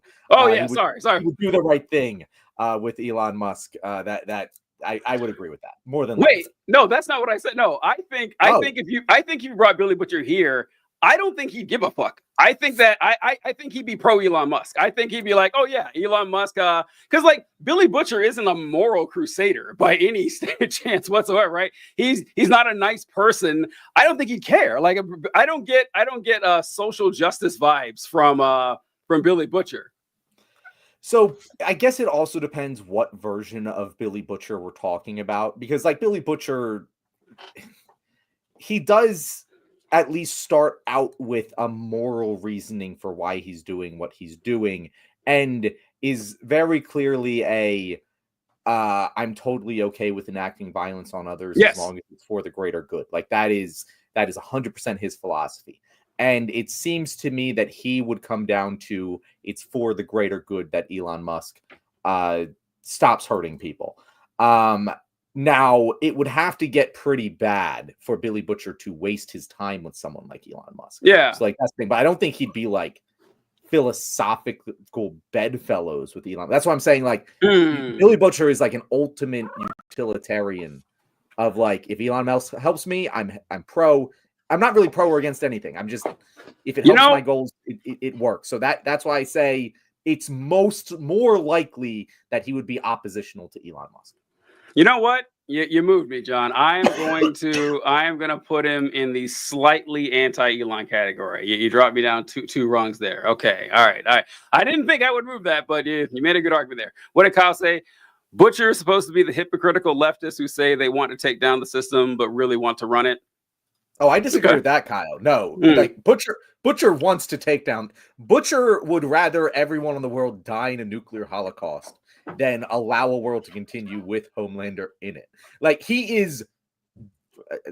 Correct me if I'm wrong here, but at the end of the last season, spoiler, he's planning to commit genocide against all soups. Yeah, I forget exactly how that ended at the end, if he like turned on that or whatnot, but like. He's gonna do it. Like he's not the hypocritical ones. He's the utterly crazy tankies. That's who Billy Butcher he killed is. Newman. He's gonna kill them all. Yeah. All right. So it's my turn here. Who do we got next? Next on the list, we have Sister Sage. Now, Sister Sage was a very difficult one for me. Oh, really? Because I think it's easy. Well, so it's difficult for me because like I think she'd be heavily anti-Elon. That's my original thought. Because, I mean, I would imagine her, in the beginning of the show, she thought Homelander was an idiot. That was a moron. Sister Sage, she developed a plan to fix climate change. But then thinking about how her character progressed, and she said, yeah, every time I had a good idea, people shut me down. They didn't listen. Nothing ever gets any better. What's the point? And she kind of felt this nihilism. And at the end of the season, she's like, all right, I'm on Homelander's side now. So it's kind of hard for me to gauge like what her actual goal is. But I have a hard time believing the smartest person in the world would just not take wild event. Like she's got to submit to Homelander because he could, laser her to death. Elon Musk is not going to outsmart Sister Sage. So that's why I'm putting her in the strongly anti-Elon category. I don't think she'd kill him, but I think that she would, use other abilities to fight against him. What do you think? Yeah, no, I would say that philosophically, it's similar to Ashley, where she would not like Elon. Elon would represent all of the people who were chosen above her who were idiots, and she would hate him for that. Yes, but I mean, can you get a better mark? Like Sister Sage would manipulate the fuck out of Elon, and I guess you're right that he's only as good to her as his usefulness, and the fact that he can't kill her like Homelander could means that she could just take whatever she wants from him. But I imagine she's usually the kind of person who doesn't kill unless it's absolutely necessary, because she usually has a better way of extracting value from you. So I would say that she's, wherever we placed Ashley, slightly pro Elon. That's where she would be at this point in the show, and she'd be using him, but she will do anything for her own reasons if it behooves her in a heartbeat. Damn. All right. So slightly pro Elon. All right. This is a good one here. Huey. John, where would we put Huey in this category? Heavily anti-Elon, won't do the right thing. That he would be, and it's funny. I actually think Huey's one of the most interesting people to discuss here because Yes. first season Huey, heavily pro Elon. He loves Teslas. He loves the electric cars. He thinks Elon is going to save the environment and take us to Mars. Season 5 Huey, nah, heavily anti-Elon. He's read up on his theory and understands that Elon is a villain here who needs to be dealt with. But he won't do the right thing because that's what Huey is. So you don't think he'd have the guts to do it, to actually go through with it? That I don't think Elon's bad enough in his like Huey has an infinite amount of patience for people who are far worse than Elon Musk. I can't imagine Elon Musk is passing the we need to have a permanent solution to this problem category for him. All right.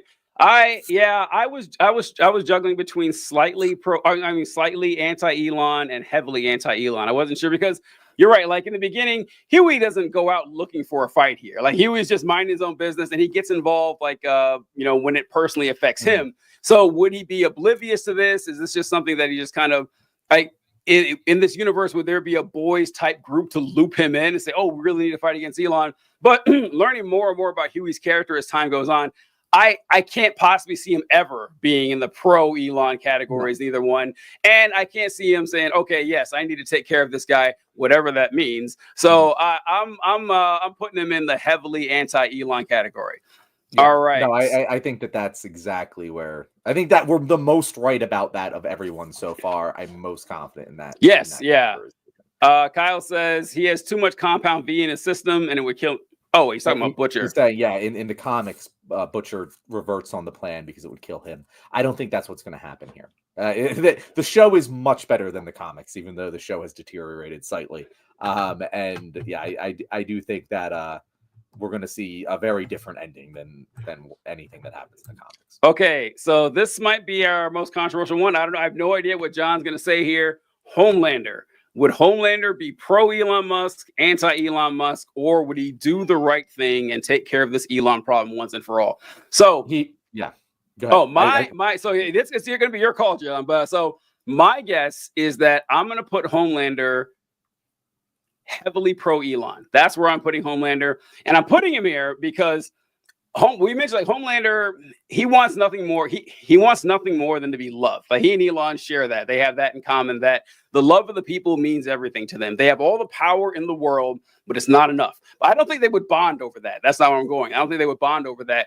But Homelander has held on to people far less useful than Elon Musk, right? That's how I put it right here, is that Homelander kept Ashley around forever. He was heartbroken when A-Train left. Like people that wouldn't serve a tenth of the value to Homelander building his brand and Homelander, spreading his popularity as inexplicably someone like Elon Musk would do. Homelander would be very annoyed that Elon Musk is just popular somehow, that people actually love and adore him. He would be very jealous and very angry. But I think as much as Homelander is obsessed with market popularity. And Elon Musk has a lot of wealth and influence. He also would look really good next to Elon Musk too. It's like, oh man, look at that fucking loser over there. I think so. I'm putting him. I don't think he would do the right thing. I don't think he would be anti anyone with that much wealth and influence. I'm putting him in heavily pro Elon. What do you think, John? Am I way off? TJ, I could not agree more. Oh, good. I was hoping that. All right. I was worried on this one. I didn't know where you would go. Fascists of a feather flock together. We all know this. Like when they are of even close power, where their power is useful to one another, fascists will consolidate that power. And they are both fundamentally fascist people. Now, could it end in Homelander killing Elon because any given reason? Obviously.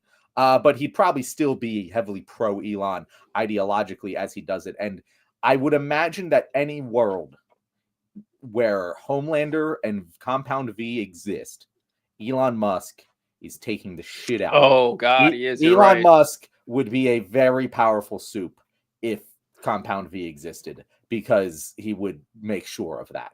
And he'd be an addict, but he would have very strong soup. So I thought like, oh, well, he'd kind of hate Elon. He's like, pretending to be this big, important human. But no, he wouldn't be a human. He would be a soup.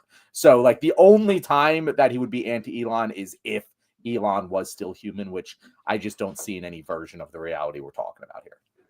I didn't think about Elon becoming a soup in the universe. I think if he was human, he would still keep him around. He'd still be pro Elon, but like Yeah. Homelander hates Edgar, but that's because Edgar is oppositional to him. Yeah. Whereas Elon would not be. He would not be. In fact, Homelander would be extra susceptible to Elon's style of manipulation. Whatever Elon's doing to Donald Trump, he could easily do to Homelander in a heartbeat.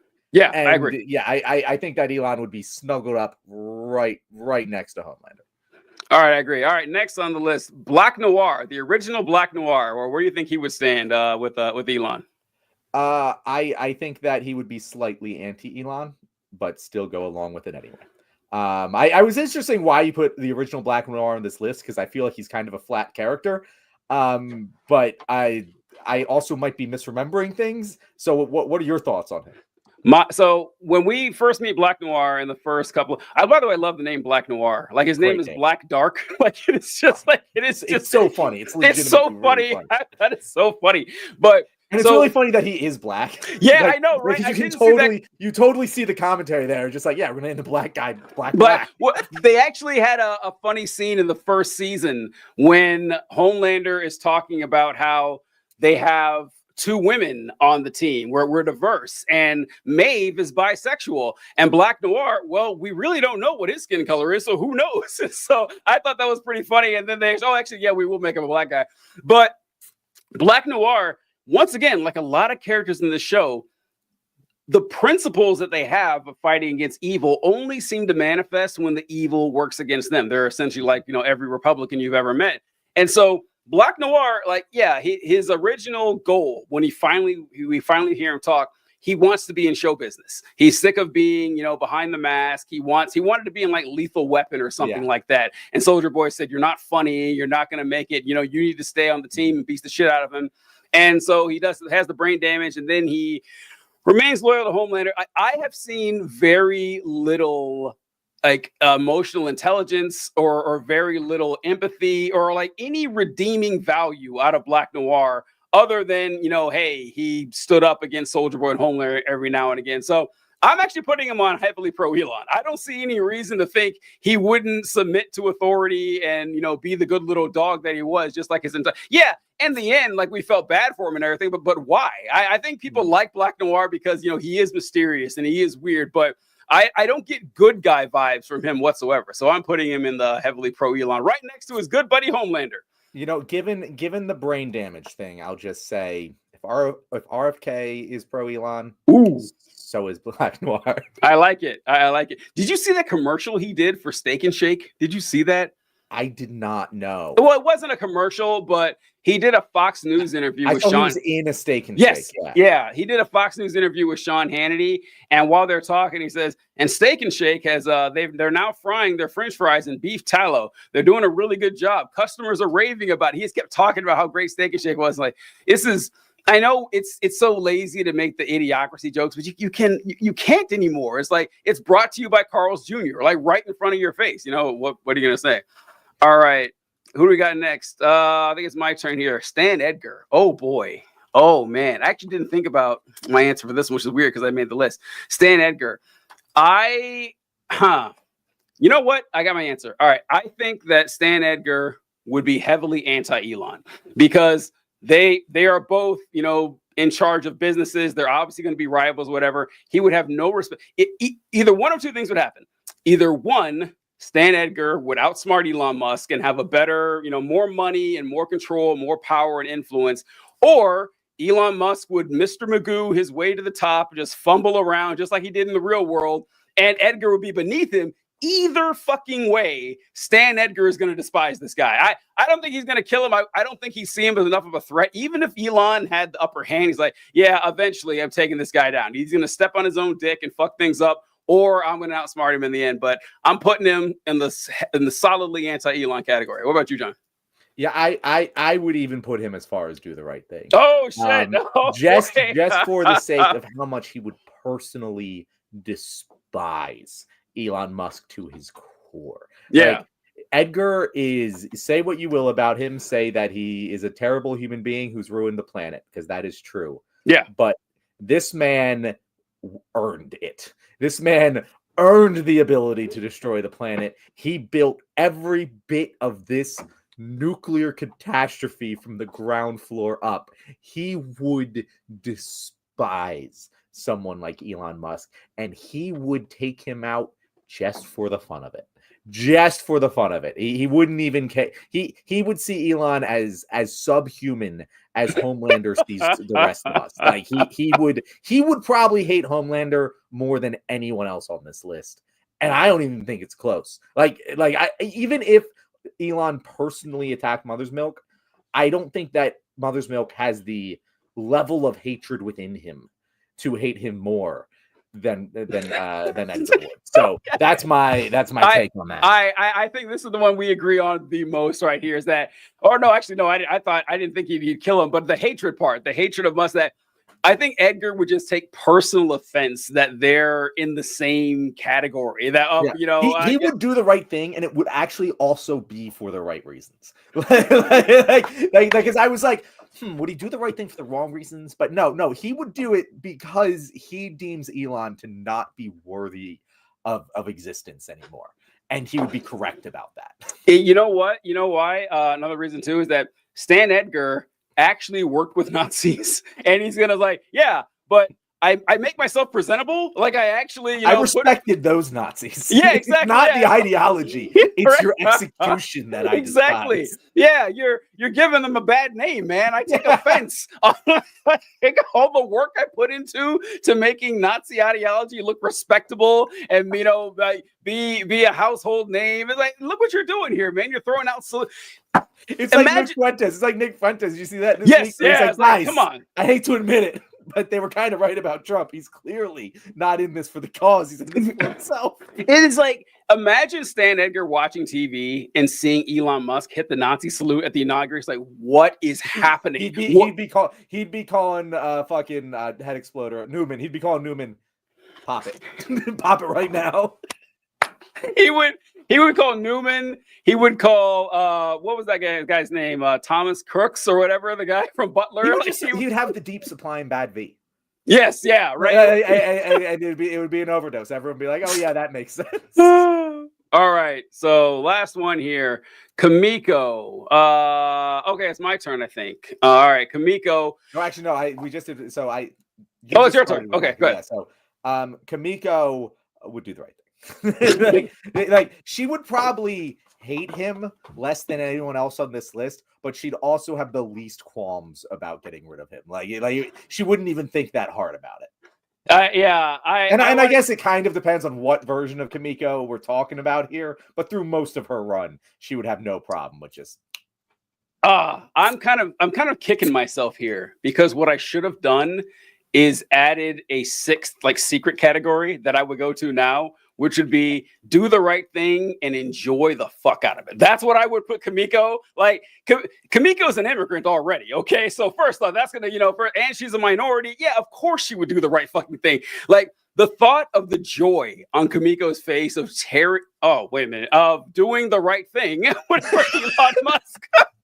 Whew, almost got demonetized there. Like whatever the right thing would be, Kamiko would enjoy every second of it. Like she's like, wow, I can't talk and I'm a better communicator than Elon Musk is. Like she would be offended by that in the first place. But getting rid of evil and ridding our discourse of this poisonous thought. I think Kamiko, I don't know. I added her. It was obvious, but I just think it was fun. I just think it's fun of an idea of having Kamiko take on Elon Musk. All right, that was pretty good and a fairly decent distribution. Like sometimes we have categories that aren't hit, but I think we did pretty good. I think this was our most well-paced, most fun, and most thoughtful tier list we've done yet. I think we're getting better at this. We are. If you guys agree with us, let us know in the comments and let us know what you want us to rank next, because we always just want to turn this into a pop culture talk show. So that is our goal with this entire thing. It is a shame Ate couldn't join us. He texted me. He would have been great at this. He would have been so great for this, but he texted. He's like, he said he's sorry, but they kept him late at work, and he really wanted to do the boys thing. You know what? Fuck it. We gotta have Ask Ate on it. There's plenty of more characters from the boys. Like as I started doing this, I was like, I had to limit it. I was like, just 9 people. I said, man, I could have done 20 easily, and it'd have been pretty fun. So yeah, it was a great show. I agree, conservative. Thank you. Sorry, We still have time in this show, and I want to cover a couple Oh, Sam let's go. Cedar clips. Fuck, Sam Cedar. Exactly, I forgot. I would have. exactly. Oh shit, I forgot all about that. So Damn. what was that, TJ? I said, damn, I forgot about Sam Exactly. Cedar. Yeah. So Sam Cedar went on Jubilee Surrounded this week, which, by the way, TJ, have you ever considered doing that? No, you know what? I was just talking about Jubilee today and how much I don't like it. Actually, I don't like it because, like, I first had this thought years and years ago. You don't even know who one of these guys are, but Bill Nye debated a guy named Ken Ham, who's like a creationist guy. Was that Jubilee? No, it wasn't Jubilee. Oh, okay, but I don't like it when people present 2 ideas as if they're equal, and they're like, "Oh, well, should we hunt the homeless for sport?" I say no, but these 20 people say yes. Let's talk about it. No, I hate that. And so I get that vibe from Jubilee a lot, but it is enjoyable. A lot of people like it. I actually hadn't watched these clips, and I love Sam Cedar, but when he said, okay, so I did. So let's see, which ones you got for us, Johnny? I do think there is definitely a repugnance to a lot of the things Jubilee does. Yeah. But of all of the repugnant political discourse media out there, it's probably both the least harmful and most entertaining. Yeah, it is. So, like, I give it that. The only reason I have strongly considered, I'm technically in the casting list. I've never look at my name in for anything. The only reason that I haven't is because I don't want to like fly out to California. But like if it was easy for me to go to the location, I would probably be on one because it would be good for my brand personally. It would, yeah. It's like because I say what you will. If you give me the opportunity to debate fucking Matt Walsh or Ben Shapiro to their goddamn face, I will relish every second, moment of it. But anyway, so Sam Cedar. So Sam Cedar went on Jubilee Surrounded, which is where they have him surrounded by 20 conservatives. And if you guys haven't watched this, don't watch the whole video. Honestly, watch the clips because the whole video's just all right, but the clips are fantastic. And something I will say about Sam Cedar's performance is that he phrased all of his prompts that they were supposed to debate him on in ways to bait them into getting the most extreme positions possible and tying them to Donald Trump. So he would phrase his prompt like, Donald Trump is trying to destroy Social Security. And then everyone would debate him and say, yeah, but Social Security sucks. He should do that. And he'd be like, well, I guess you agree with me then. Yeah. And it was wonderful communication tactic. In terms of the whole should we platform these people debate, that was probably a really good way to do it. Anyway, so I wanted to just play. I have 2 clips that I wanted to talk Let's go. about. This one is probably the one that got the second most play across all of the clips, and it's with the why shouldn't we have xenophobic nationalism woman? Have you seen that one? Yeah, the girl. Yep. So let me we'll play this for the audience to hear their own views on it. Do you think that's better for Americans in general? To Like be xenophobic yes. nationalism is better. We should have a coherent culture. Everyone should be a part of the same culture. We should have assimilation. Which do you get to choose what the culture is? We already have a dominant culture What is based the on dominant culture? European and Christian values and identity. That is the dominant culture. White It's Christian- rooted in European identity. White. So your argument is That that has been the it's- dominant culture. just to be and clear, we're not letting people assimilate to that. We're saying you Your- should keep your culture, and this is why our culture is so divided. your argument is that Trump is good for those who want a dominant white European culture. I mean, that is what America is. It's rooted in European identity and Christian values. That's what it has been. Would you really disagree with that? What is it then if that's not the identity of Well, America? Well, I think the identity of For the America. majority of time, America's been a country. You don't think that's been the identity? Well, actually, no. I think actually the identity of America has been, for better or for worse, a melting pot in that regard. Yeah, maybe since like the 1960s. Even then, even we had a melting pot literally means assimilation too. It means melting. It means you're assimilating to the dominant culture. Is that not what melting means? No, it doesn't And mean now you're instead we're saying assimilating there's something to wrong the with dominant xenophobia. culture. No, I mean, look, I got to be honest with you. Like, You and I have a fundamental disagreement. We will never see eye to eye on this. It's a choice.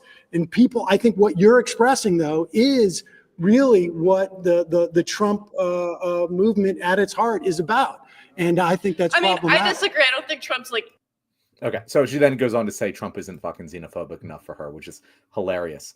But I had a couple things to say about this, TJ, but I'll save them. I want to hear what your thoughts on Yeah, this.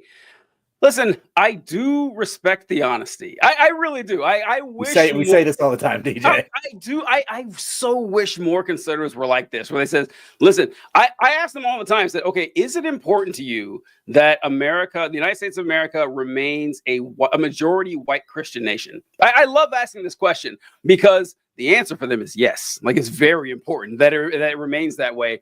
And if they dance around it, you start, corner more and more and say, well, what's wrong with immigration? Like, well, what's wrong with this? And then they get to the point where they believe it and they don't want to say it. So I do like the fact that she said it. And like, I don't know. I like doing what Sam did. It's like, yeah, actually, we just don't agree here. Like our interests do not align. You think that a nation that has I don't know, not even a plurality, let's say a majority of any race other than white or any religion other than Christianity will like axiomatically fail, that it cannot exist unless it works this way. Now, I think that the culture and the meaningfulness and the pride and the part of the United States I want to conserve are, like our values and like as a constitutional republic, right? Like that, freedom of speech and expression, and that's the important stuff to me. Like what race you are, what religion you practice, way down the list. In fact, it's not on the list at all. So I do appreciate the fact that she said it because yeah, you're a bigot and you're proud of it. So I got nothing to talk to you about. So a couple things. One, and most importantly, I don't think that sweet and smiley lumberjack is still watching this show. Oh, but if you are, Mr. Lumberjack, I just want you to know that she be one of yours. That woman is an immigrant from Canada, TJ. Oh my God. That shouldn't surprise you, but like it is very funny nonetheless. We want more of these people, John. You know what? Now I'm a nationalist. Now I don't want the Canadians off. Keep your goddamn racist Canadian white supremacists out of our country. They gave us this lady. They gave us Steven Crowder. They gave us Jordan Peterson, Drake. No, we're done. We're done with Canada. We don't want you guys anywhere near the good old United States. Didn't know that. Anyway, so one thing I found very interesting about this woman in particular is she was visibly angry. She was almost crying. Her lip was quivering when she was saying this. And I don't know if that's because she knew what she was saying so publicly and it scared her, or because she took so much offense to the concept that America isn't a white Christian nation. I don't know which one of them it was, but she was clearly nervous during those moments. But I have seen Matt Walsh came out and was like, Sam Cedar didn't answer the question. And I was like, well, Sam did. He said it's a melting pot, like we all learned in fucking second grade. And then he was like, that's not a real answer. Melting pot isn't a national identity. What is the purpose of a melting pot? And I'm just like, what is the purpose of a fucking national identity? Why do you need to have one? This is so weird for me to hear this coming from. And again, I know that like conservatives have never actually believed in freedom, but like, just the fundamental concept of like individualism. You would think that a concept like American or cultural identity wouldn't matter to a hyper individualist. Oh, that's good. That's good. That's true. That's a good point. Why would you give That's good. fuck what culture other people participate in?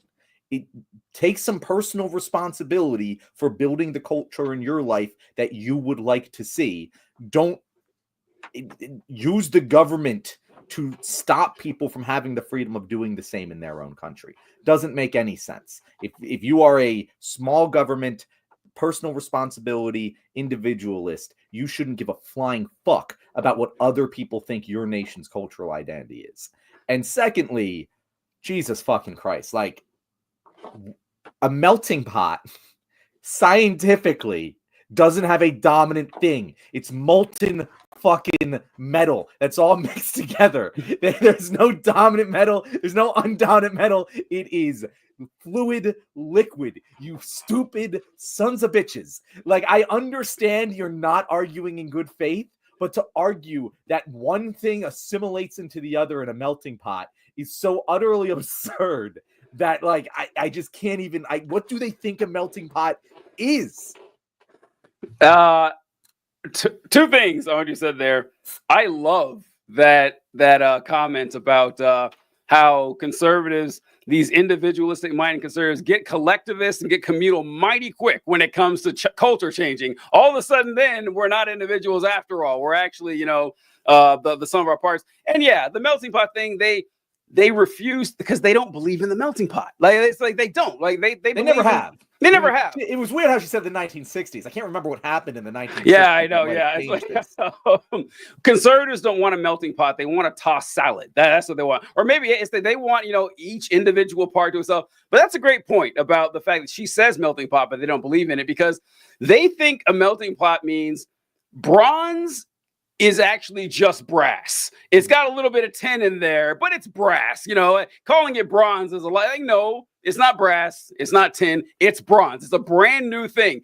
They just refuse to accept it. They do. They're not that bright, but I love it. And so we have a commenter here who said melting pot quotes from the 1900s, not a founding American value. Why does it matter if it's founding? This is also a thing about conservatives that very much yeah. It's maybe in the 1960s. It's like, I don't know last time you noticed, but most people who are alive have been born since the 1960s. And yeah, our values change. Like, they seem to think, and again, it makes sense. If you're like this, like, hyper-religious person, we've talked about many times, you have a hierarchical sense of morality. Your morality is vertical. You think that you are told what to do from up here, and you're supposed to follow because you're down here. And they're like, we need a national identity to follow. If there's not some national purpose, and this is a thing that, like, Matt Walsh particularly said a lot of, is like, what's the purpose? It's like, there's no fucking purpose. The purpose is we coexist peacefully. That's the fucking purpose of any nation. We work together to peacefully coexist. That is the purpose. There need not be a racial or religious or anything identity in order to allow us to do so. If the national identity should reflect the collective identity of everyone living in that nation, and therefore change over time. No nation in the history of this world has retained the same national identity they had upon their founding for 300 years. It doesn't exist. It's never fucking happened. The national identity is a reflection of the people. And if the people change, the national identity will too. And if you are worried that the national identity will change to something that you don't identify with, that is the same exact fate you are trying to inflict on every single minority in this country. So I don't know what to tell you. This guy says that's just nihilism, though. It's not nihilism. Nihilism how? Nihilism it's like nihilism. Like what does that mean? My personal worth isn't attached to a national identity. I'm better than that. I'm sorry if your personal worth is attached to the identity of the nation that you just happen to be born into on accident. The rest of us gain value from other things in our lives. Values and morality and goals and purpose are subjective.